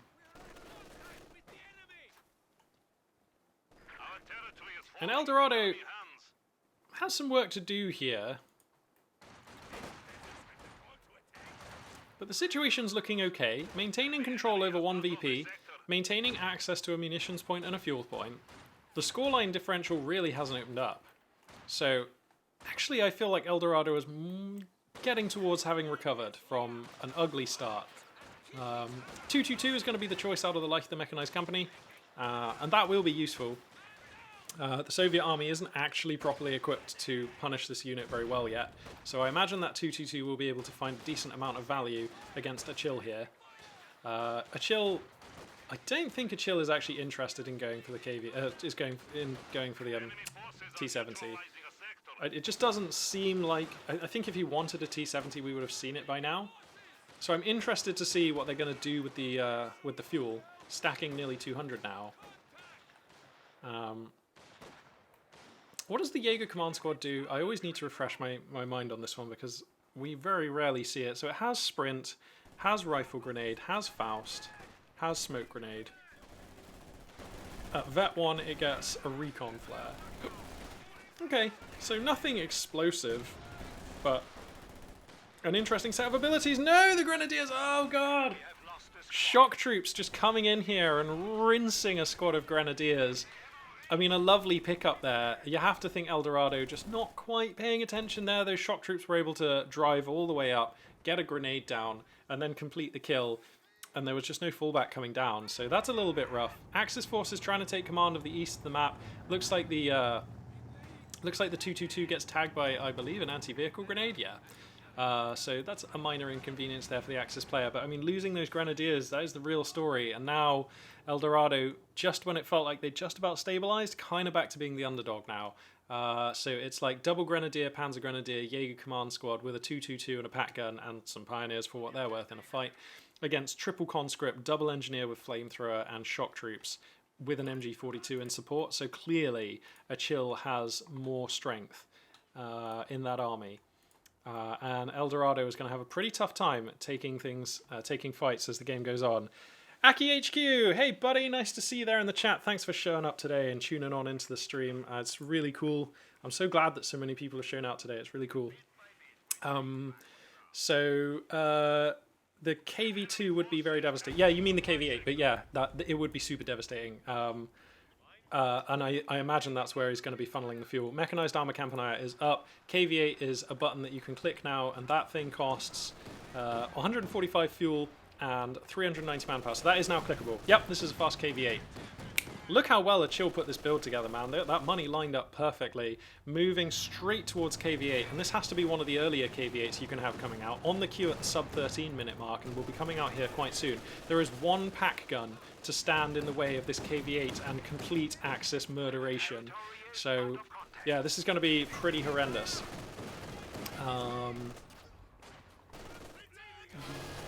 I mean, I'm struggling to see a silver lining here for Eldorado. Gets the Jaeger Command Squad to decap fuel again, doing the best to harry the flanks of this Soviet force. Losing the 222 in mid to the MG42 is a bitter pill to swallow. Incendiary ammo very effective, of course, at controlling light vehicles. Eldorado toying with the idea of rebuying the 222, but thinks better and cancels that one. Here comes the KV8, and to be honest, this actually just might be a game over moment. This might be a... what I like to call as a neck snap victory. Just the game was going and it was proceeding, both players were fighting, and it's just there's one finishing move, and suddenly one of the players is just a lifeless body. Because, I mean, this is bad news for the Axis player. There is one pack gun, and to be honest, the KV8 can probably just drive up to the front of that pack gun and burn them to death. So this is going to be really hard.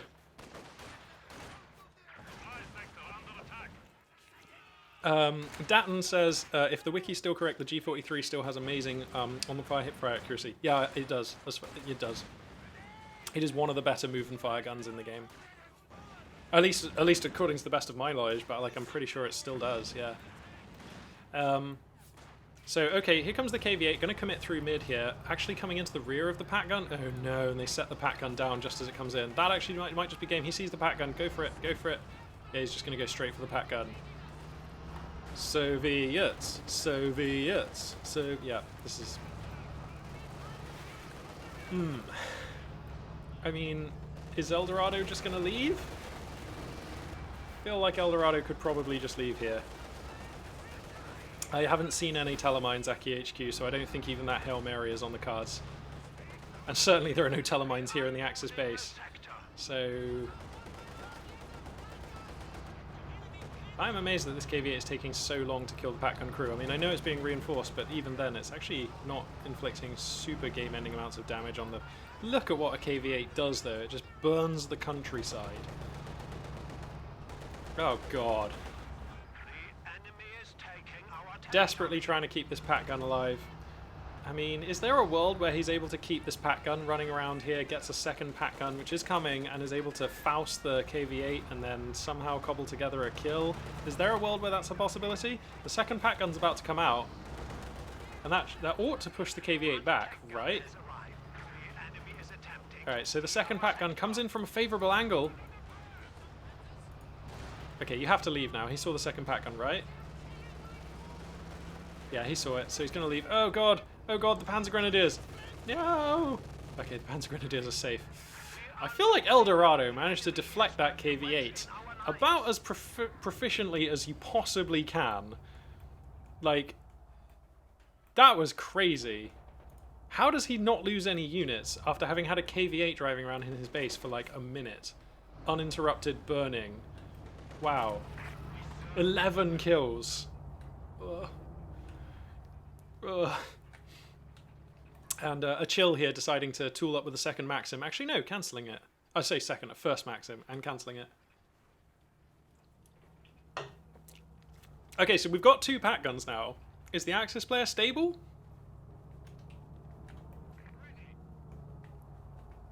I've got to say, by El Dorado, that was one of the best deflections of a ludicrously, like, well-positioned KV-8 that I have seen. Able to just micro the Pac Gun round and round and round whilst reinforcing to keep it alive, stabilising behind, to buy enough time to stabilise behind a second Pac Gun and force the KV-8 out of the base. I'm very surprised that he was able to pull that off. Amazing stuff. And it's going to be a Katusha next for a chill, so this is pretty risky stuff. Man, he's getting so ballsy. He's pushing out with both of the Pac Guns over here. Dude, attack with the KV-8 into the base. You know both the Pac Guns are here. To send the KV-8 anywhere else, that's what I think. Because if you know both the Pac Guns are here, surely just send the KV-8, like, somewhere else. Shock troops coming in from a really nice angle here. Incendiary artillery as well. This really is the shock tactics here that we're seeing from this commander.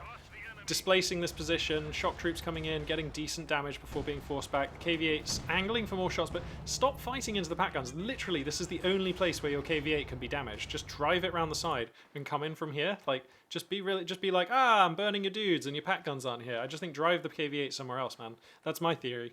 That's my theory.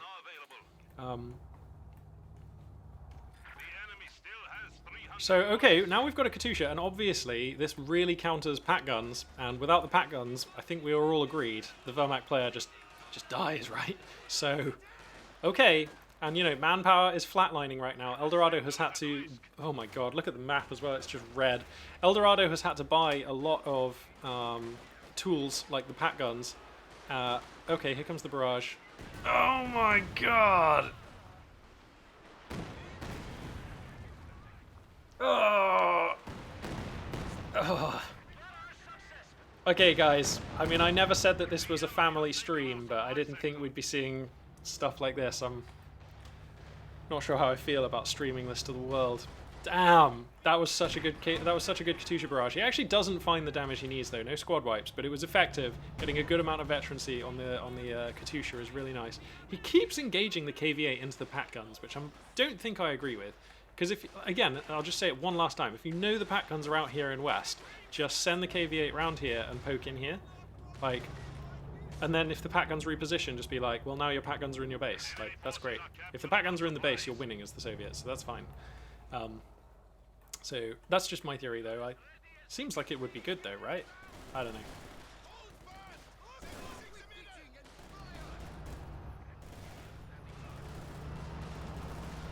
Yeah, it does have a weird splat on every rocket. It's, once you know about it, it looks really weird.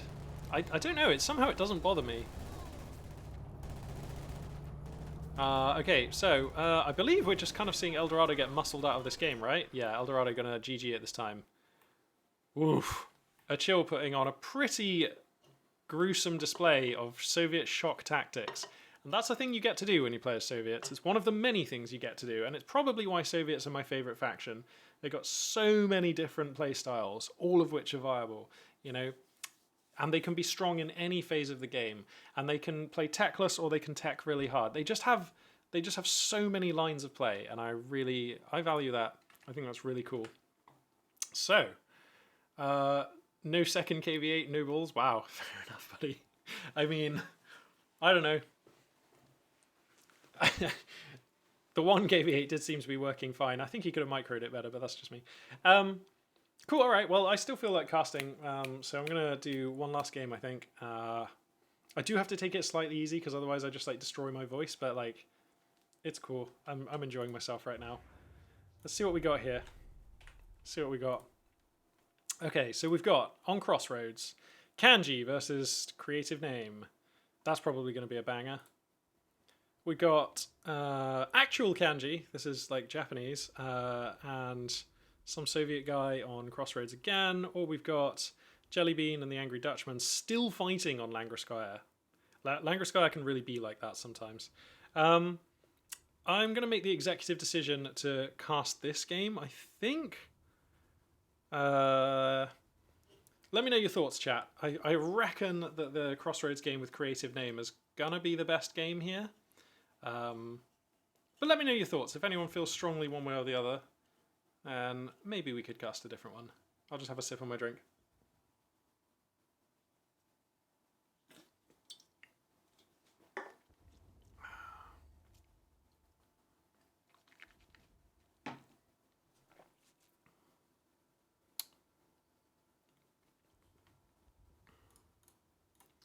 Yeah, it's got to be this one, hasn't it?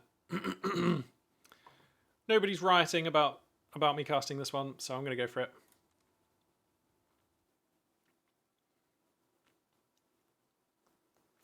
Well, Creative Name. That's funny because we're actually casting someone called Creative Name.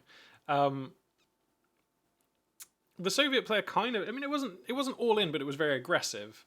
But I think the Katusha is like the checkmate piece of that composition, because what's the only thing the Axis player has that can like give him a hope of winning? Well, it's pat guns, and what beats pat guns? Well, a Katusha. So like sometimes you force your opponent into a certain composition, and then you just build the checkmate unit, and the game just ends. Sometimes we see it where you force your opponent to have to spend their fuel on an armored choice, and then the checkmate piece of the composition is a tank hunter. You know, we see all these kinds of things. That's usually later on, yeah, I feel like the Katusha was on. I think it was a good choice. Anyway, spawning in the south here, playing as the Vermac pieces, choosing the elite troops doctrine at an early juncture. Here we have a Kanji player. Now this is actually real Chinese, not Kanji, but we're going to still call them Kanji. And spawning in the north here, playing as the heavy cav. No, sorry, this is the infantry something or other. Rifle company, that's the one. As the American forces, it's going to be First's Creative Name. The new Grenadier squad is ready. Yeah, so Aki HQ, players can just change their names in Company of Heroes. There's like, you can just do it as often as you like, I think. So there's somebody who calls themselves Panzergrenadier Angreifen who's not Panzergrenadier Angreifen. It's like a Chinese or a Korean imposter or something. Somebody told me once in chat. That's complete hearsay. But yeah, so players change their names all the time. It can make it a bit of a bitch to cast. But, I mean, that's the world we live in. We're not going to be losing these rear Esh. Okay, cool. The real PGA is a meme in the Korean community. Right. Oh, so, okay, maybe that's why they like to adopt his name. Fair enough. Interesting. I did not know that. Why is he a meme in the Korean community then? Shed some light on that if you can. I'd be interested to know.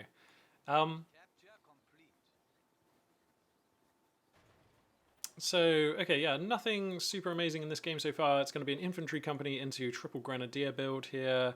No MG42 yet, which raises a slight eyebrow, especially against USF and on Crossroads.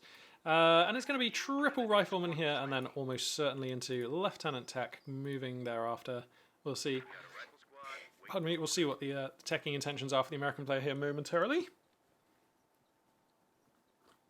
We're losing a capture point. Wow, actually, Grenadiers able to push all the way up into the north end of the map.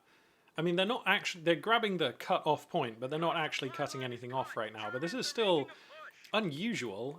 Meanwhile, American forces making progress down here in the south. So these two players have kind of like sumo wrestle, kind of shuffled around each other, and now they're kind of coming at each other from the side a little bit. Slightly unusual sort of configuration for this opening game.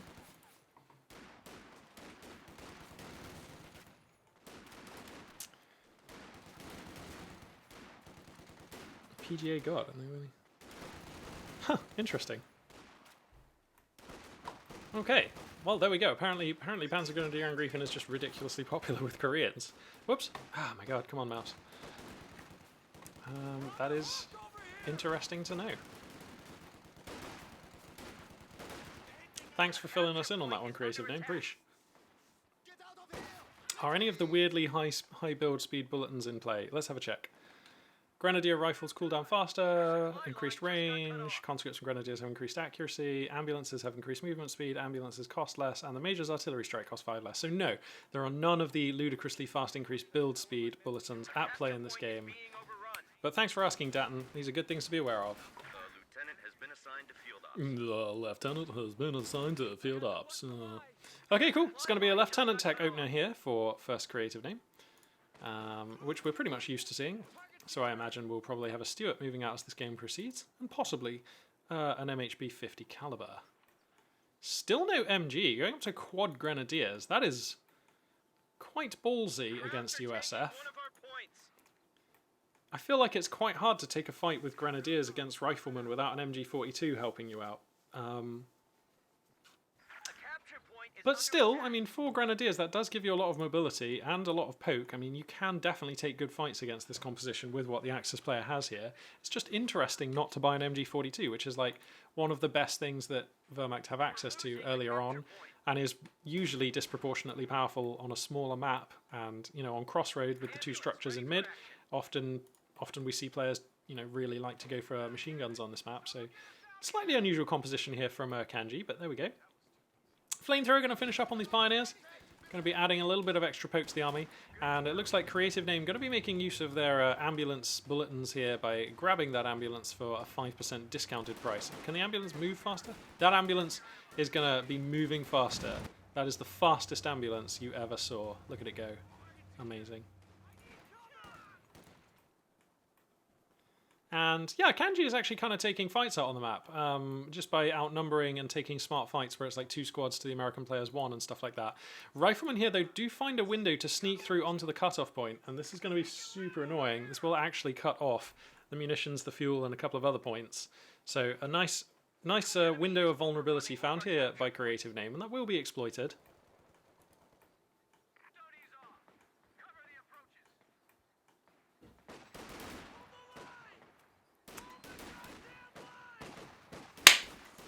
Sorry about that, guys.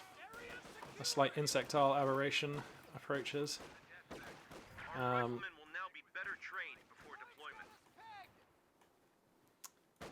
So, let's see now.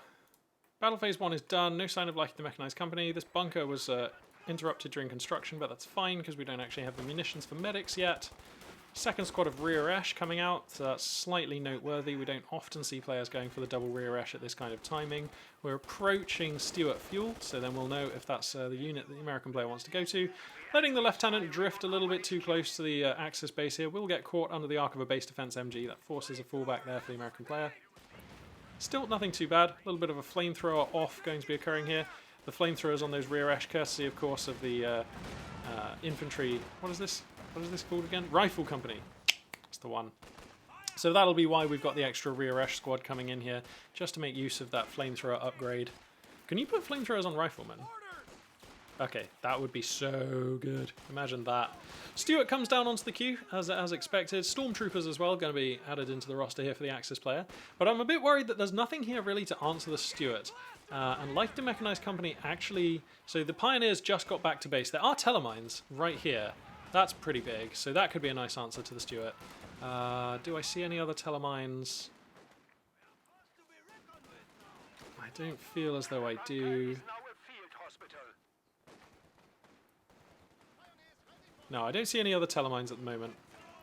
But those telemines are in a prime position. The American player does have a metal detector, and they are heading in the direction of those mines, so they might get the tip off there and prevent that Stuart from meeting an early demise. Life to Mechanized Company was not started. Do you just lose to the Stuart then? I don't know, this seems really bad. What do you do against the light tank? I'm so confused.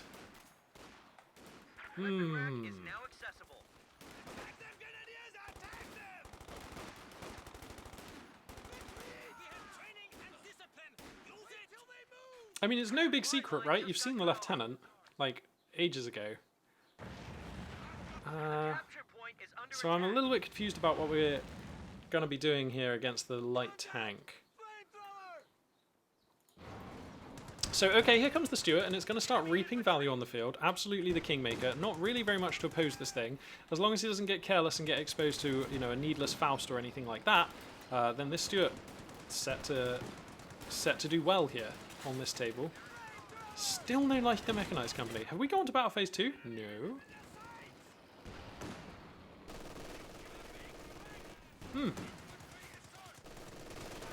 So, I mean, Veterancy 1 is not actually there on this MG42 because it came out so late, so we can't use incendiary ammo, and the MG just gets cut down in its prime here. And, I mean, that MG is actually under the arc of the base MG. He's going to use smoke to grab the MG. That's so cool. Nicely done, these stormtroopers. I forgot that they had smoke. That's pretty cool.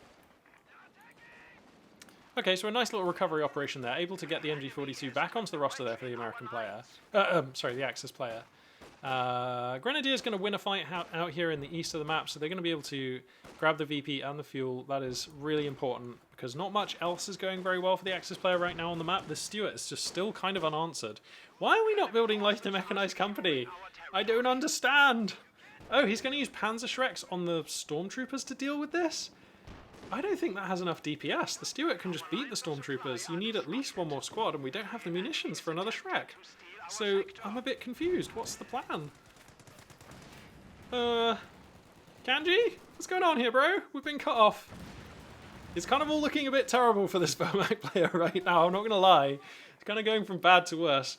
I feel like we're sort of watching a Velociraptor, like, stamp on a kitten here. Like, it's looking a bit ugly.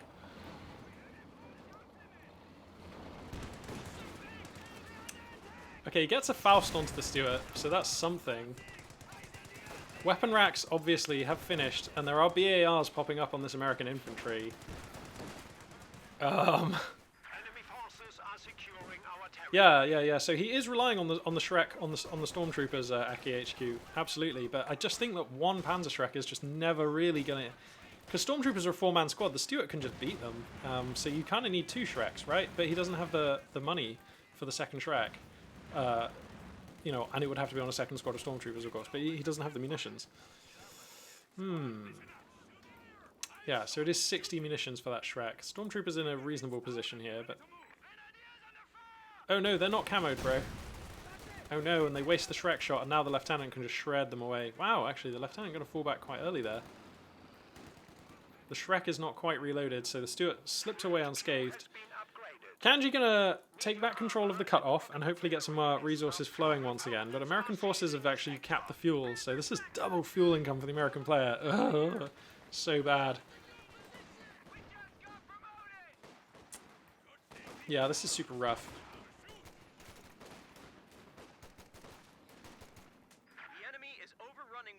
Lag spike? Yep, lag spike. You just never quite know with Company of Heroes 2 whether someone's GG'd or it's a lag spike. It would be a weird time to GG, but you never know.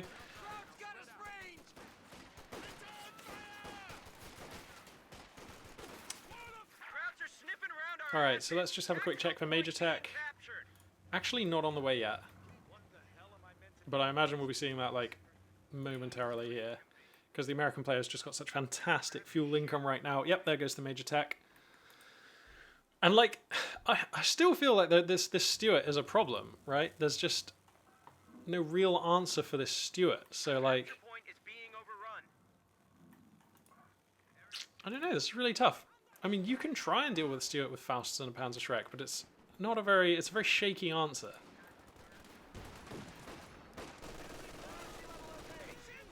MG42 here in a nice position, but again, the Stuart can just push it away with a bit of target fire if it feels like it. Probably should push it away. Rear Ash with the flamethrower looking pretty beefy this game. Up to 2 stars of vet. Finding some good value on the field. The MG42 is actually going to be forced to pick up here. Of possible note is the fact that the MG42 is actually being crewed by stormtroopers right now, so they were able to put up like above average resistance at that range using the MP40s and the rifle that the stormtroopers have there. That's kind of interesting. Lieutenant going to push forwards onto the central VP here. A Faust does tag the Stuart, so that's going to buy a little bit of a reprieve here from this light tank for the Axis player. Let's quickly check the tech, and we can see support armor core is just about finishing up here for the Axis player. And we're like about 2 minutes away from Panzer IV fuel, so that means that we're like three or more minutes away from Panzer IV. The Stormtrooper's actually getting to bear with the Stuart there. The engine gets fixed in the nick of time. If that engine was not fixed pretty promptly there is a world where these Stormtroopers are able to put together a kill on that light tank. So, you know, credit where credit's due. Kanji putting some pressure on the light tank at last. But major tech is here. And the American player has had such fantastic fuel income this game. So, I'm a little worried. I mean, we're still at plus 38 over plus 20. If this keeps up, it's going to be like a heavily outgunned Panzer IV trying to take on like 2 Shermans or something in a few minutes here. We'll see, we'll see.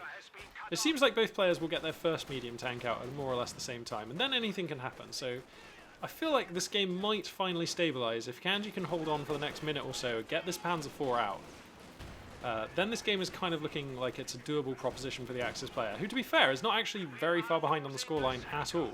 So that's massive.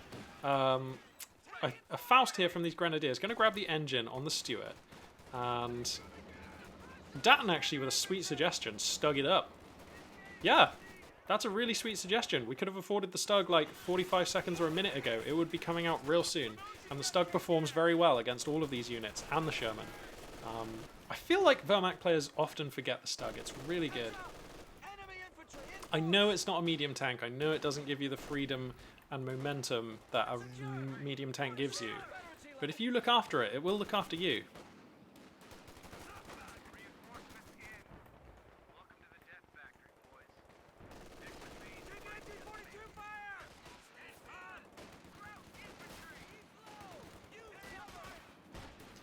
Okay. American forces closing the noose here. Panzer IV comes down onto the queue. Yes, a creative name suggesting a Panzer IV first, then followed up with a Stug. That's fine. Stugs do operate best when they have another armoured unit to hide behind, for sure. But the trouble is that we're gasping for fuel here, and this Panzer IV is coming out so slowly, and we kind of had Stug money there, so I think the Stug would have been out a couple of minutes earlier, and that could have been game-changing, but I mean, this is fine. This is a fine order to do things in as well. It's just a little slower just because of the way the fuel income has broken out this game. So, creative name there. We saw using the Stuart to just kind of defuse that S-mine field. Stuart going to be rolling back onto mid and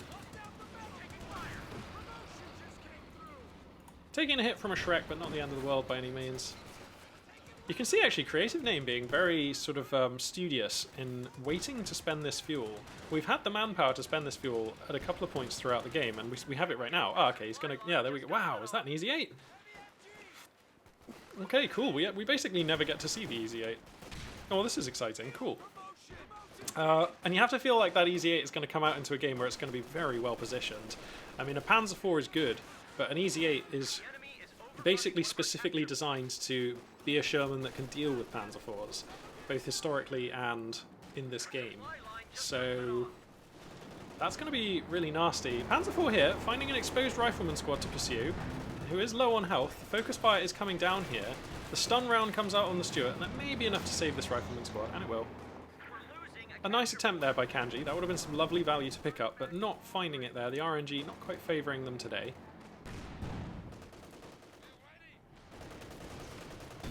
And here comes the Easy 8.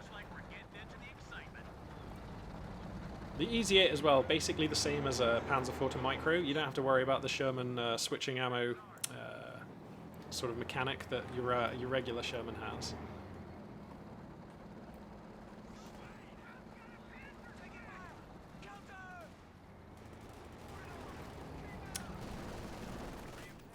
So the scoreline differential has opened up somewhat now. The Axis player trailing by like 120 odd tickets. The Easy 8 hits the front right now, and this is going to be the crunch time for the Axis player. These next few minutes are going to be absolutely decisive. If the Panzer IV can stay alive, then we're doing okay. The Easy 8 taking some attack ground rounds through the wall. What is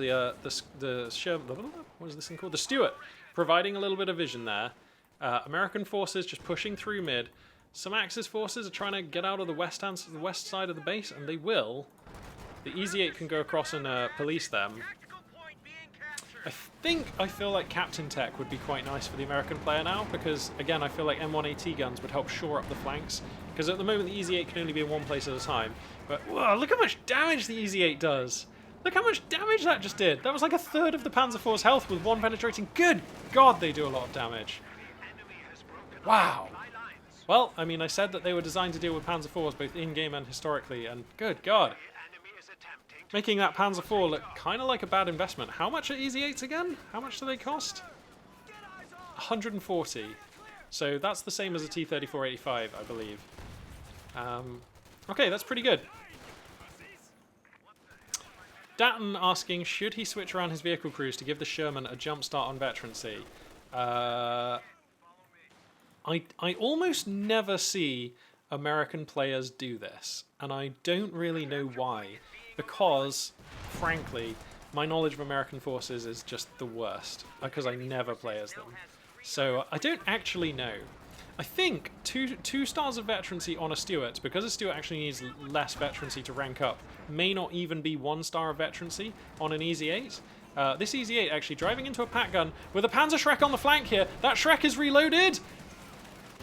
Okay, for a second I thought that might have been enough damage to finish off the American medium, but it's not, so the Sherman Easy 8 going to survive to fight another day. That was a close call, though. And the MG42 just desperately defending. Look at the minimap, this is dire times. The Panzer IV somehow sort of losing to a Stuart over here, not quite sure what's going on there. These rear Esh have Zooks, so got to respect them. This Panzer IV has had such a rough start in life. Coming up for its first star of veterancy, but this has been tough. Blitz will be very useful here. Although, you know, actually Kanji is kind of gasping on munitions. Another pack gun coming onto the queue, and that is a necessary investment. And, you know, say what you like. I was skeptical earlier on about going for these quad grenadiers, but I can't remember who someone pointed out in chat. The quad grenadiers is absolutely fine to be doing. Another Easy 8 on the queue.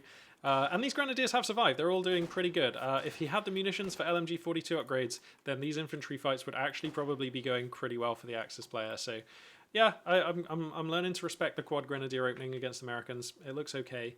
2 Easy 8s though. That is going to literally, like, assuming they all hit for damage, that is a 2-shot kill on a Panzer IV, or a 4-shot kill, but you know what I mean, it's a 2-shot interval. So that's like, this Panzer IV is on thin ice, and the thing about the Easy 8 is it's actually really good against infantry as well, and he hasn't even bought the 50 cal upgrades. Okay, they're coming down now. But yeah, so, oh my god, this American composition looks grim, to say the least, for Kanji to have to deal with here. Field control has been like relentlessly American held for the last phase of play. The scoreline becoming a problem now for Kanji. The resource differential, likewise, a massive problem. The second pack gun is going to be helpful here, but it's not enough by itself. We need to see a really sweet fight. Something special has to come out here. That's a good start. The Shrek and the pack gun find the first Easy 8, putting some big holes in the side. And that one will be forced back. That actually kind of takes the wind out of the American sails here for a moment. And now there's a decision to be made. The Panzer IV, coming out here in west, gets scouted by riflemen, the Stuart there as well. Meanwhile, the main fight really with most units is happening over here in the east. American units just ripping through, outnumbering and outgunning these Axis units. BARs blazing, 5-man squads, decent veterancy, and it's all coming together right now for creative name. The Panzer IV here gets cornered by one of the Easy 8s. The engine is bust on that Easy 8. He's gonna sneak away. Panzer Tactician to the rescue. Even taking a Zook hit on the way out the door there, these rear Esh sharking around, looking for the kill on this Panzer IV. He's going to sneak it away. The engineers, the pioneers are out on the field right now, but they're actually falling back, so they're going to be here to repair. But my god, look at the minimap. You don't need me to tell you that Creative Name is, like, just dominating Kanji in this game. American units sharking through the countryside, finding damage, exploiting Axis units. it is testament to Kanji's micro that actually we're not seeing very many, if any, squad wipes, because this is a lot to be dealing with. There's so many very dangerous units, so much DPS coming out. Fog of War is absolutely terrifying. Look at this surround. This is horrifying, and you have to feel like Kanji has given a good fight here, but you're not going to be able to win against 3 easy 8s, bro. It ain't going to happen. Yeah, Datton pointing out that the early AT gun is difficult to skip. Yeah, you're right, because then that Stuart just gets to exploit you, and just whatever the best thing that you're trying to do on the map, the Stuart will block. And, like, how do you play a game when that's happening? So, yeah, I mean, now we're up to 3 easy 8s. I mean, we thought that the T-34 spam was good. This is horrifying. The Panzer IV comes out, but you can't fight these easy 8s. Not head on like this, man. This is too many easy 8s. Getting a lucky bounce there off the front armor. Panzer IV feeling plucky. He's going to push in? Is this wise? Careful, man. No combat going on in West. That remains resolutely American held. And, I mean, how do you break out of this lock if you're Kanji? I don't know that it's possible. The triple cap is finally going to be established here, and then the clock will really start running on Kanji. Armoured skirts finish on the Panzer IV, which is super meaningful. That helps a lot. And double pack gun is here. Okay, here come the easy 8s. They want the Panzer IV. They're going to come in for a dive. I don't know if this was needed, but it's what's happening. Big dive here. The first easy 8 goes down. The pack guns are still blazing, but the Panzer IV will burn as white phosphorus rains down upon this Axis position. The pack guns melting instantly. The white phosphorus doing horrendous things to these Germans, and that will be game. There's no coming back from this, he says, right, surely? How is he not finishing off these pack guns? Okay, there we go. Now the attack ground rounds start pouring in. These pack guns are still actually shooting, despite having pixels of health. The Stuart will gun them both down as soon as the smoke clears. There we go. Right, they're down. And if we can destroy these pack guns, it's instantly game. I mean, it's looking so bad as it is. So how many of the easy 8s made it out there? 2, right? American forces, so difficult to keep track of. 1 here. Okay, well that's game in any case. Woo! Wow. Well, that was a kind of a powerhouse. Nice to see that Rifle Company still has what it takes to deliver dominating tactics. To some extent, I think that this was Kanji's own fault for not making Life the Mechanized Company for so long, and that means that the Stuart, which I mean, it wasn't super early or anything. I mean, if you see Lieutenant Tech, you kind of have to be prepared for a Stuart, right? And I don't feel like Kanji was actually prepared that well for a Stuart in this game.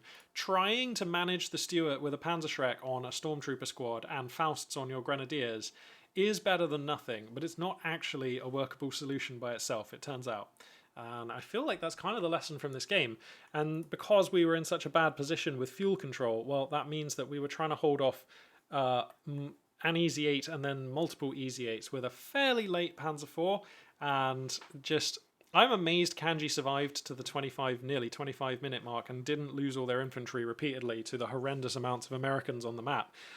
So, I mean, that at least a credit to Kanji there, but absolutely not close to being enough. And to be fair, that looked like a pretty damn convincing win for Creative Names. So fantastic stuff there for our American player. Well, that's going to bring an end to today's stream. Thank you so much to everybody for tuning in chat. It means the world to me that people are tuning in and watching in live in real time, and I love interacting with chat and having that on the go. That's like the best thing. Tomorrow, I actually believe Jeff Bezos is going to be bringing me my new webcam, and so then we'll have it mounted in a better place, and the images are going to be better, and it's never going to freeze, so that's going to be amazing. So I'm looking forward to that. And once more, I should point out that every day, Monday to Friday this week, I will be streaming at you here at twitch.tv/magpie842. We're going to be streaming some Company of Heroes 2 battles and then whatever else I and the chat feel like. So if you happen to have the free time, definitely swing on by and join us. It'll be great. And if you can't join us in live in real time, you can find the VODs of these casts on youtube.com/magpie842. So once again, thank you very much to everybody out there for joining me. I really appreciate it. If you have any comments, suggestions, feedback, or whatever, definitely drop them on the YouTube channel and I will read those, and those are going to be really useful. So yeah, this has been a really cool, really fun stream. I'm looking forward to doing more of the same tomorrow at 1100 hours GMT. Until then, I'll catch you guys. And this for now, Magpie842 signing out.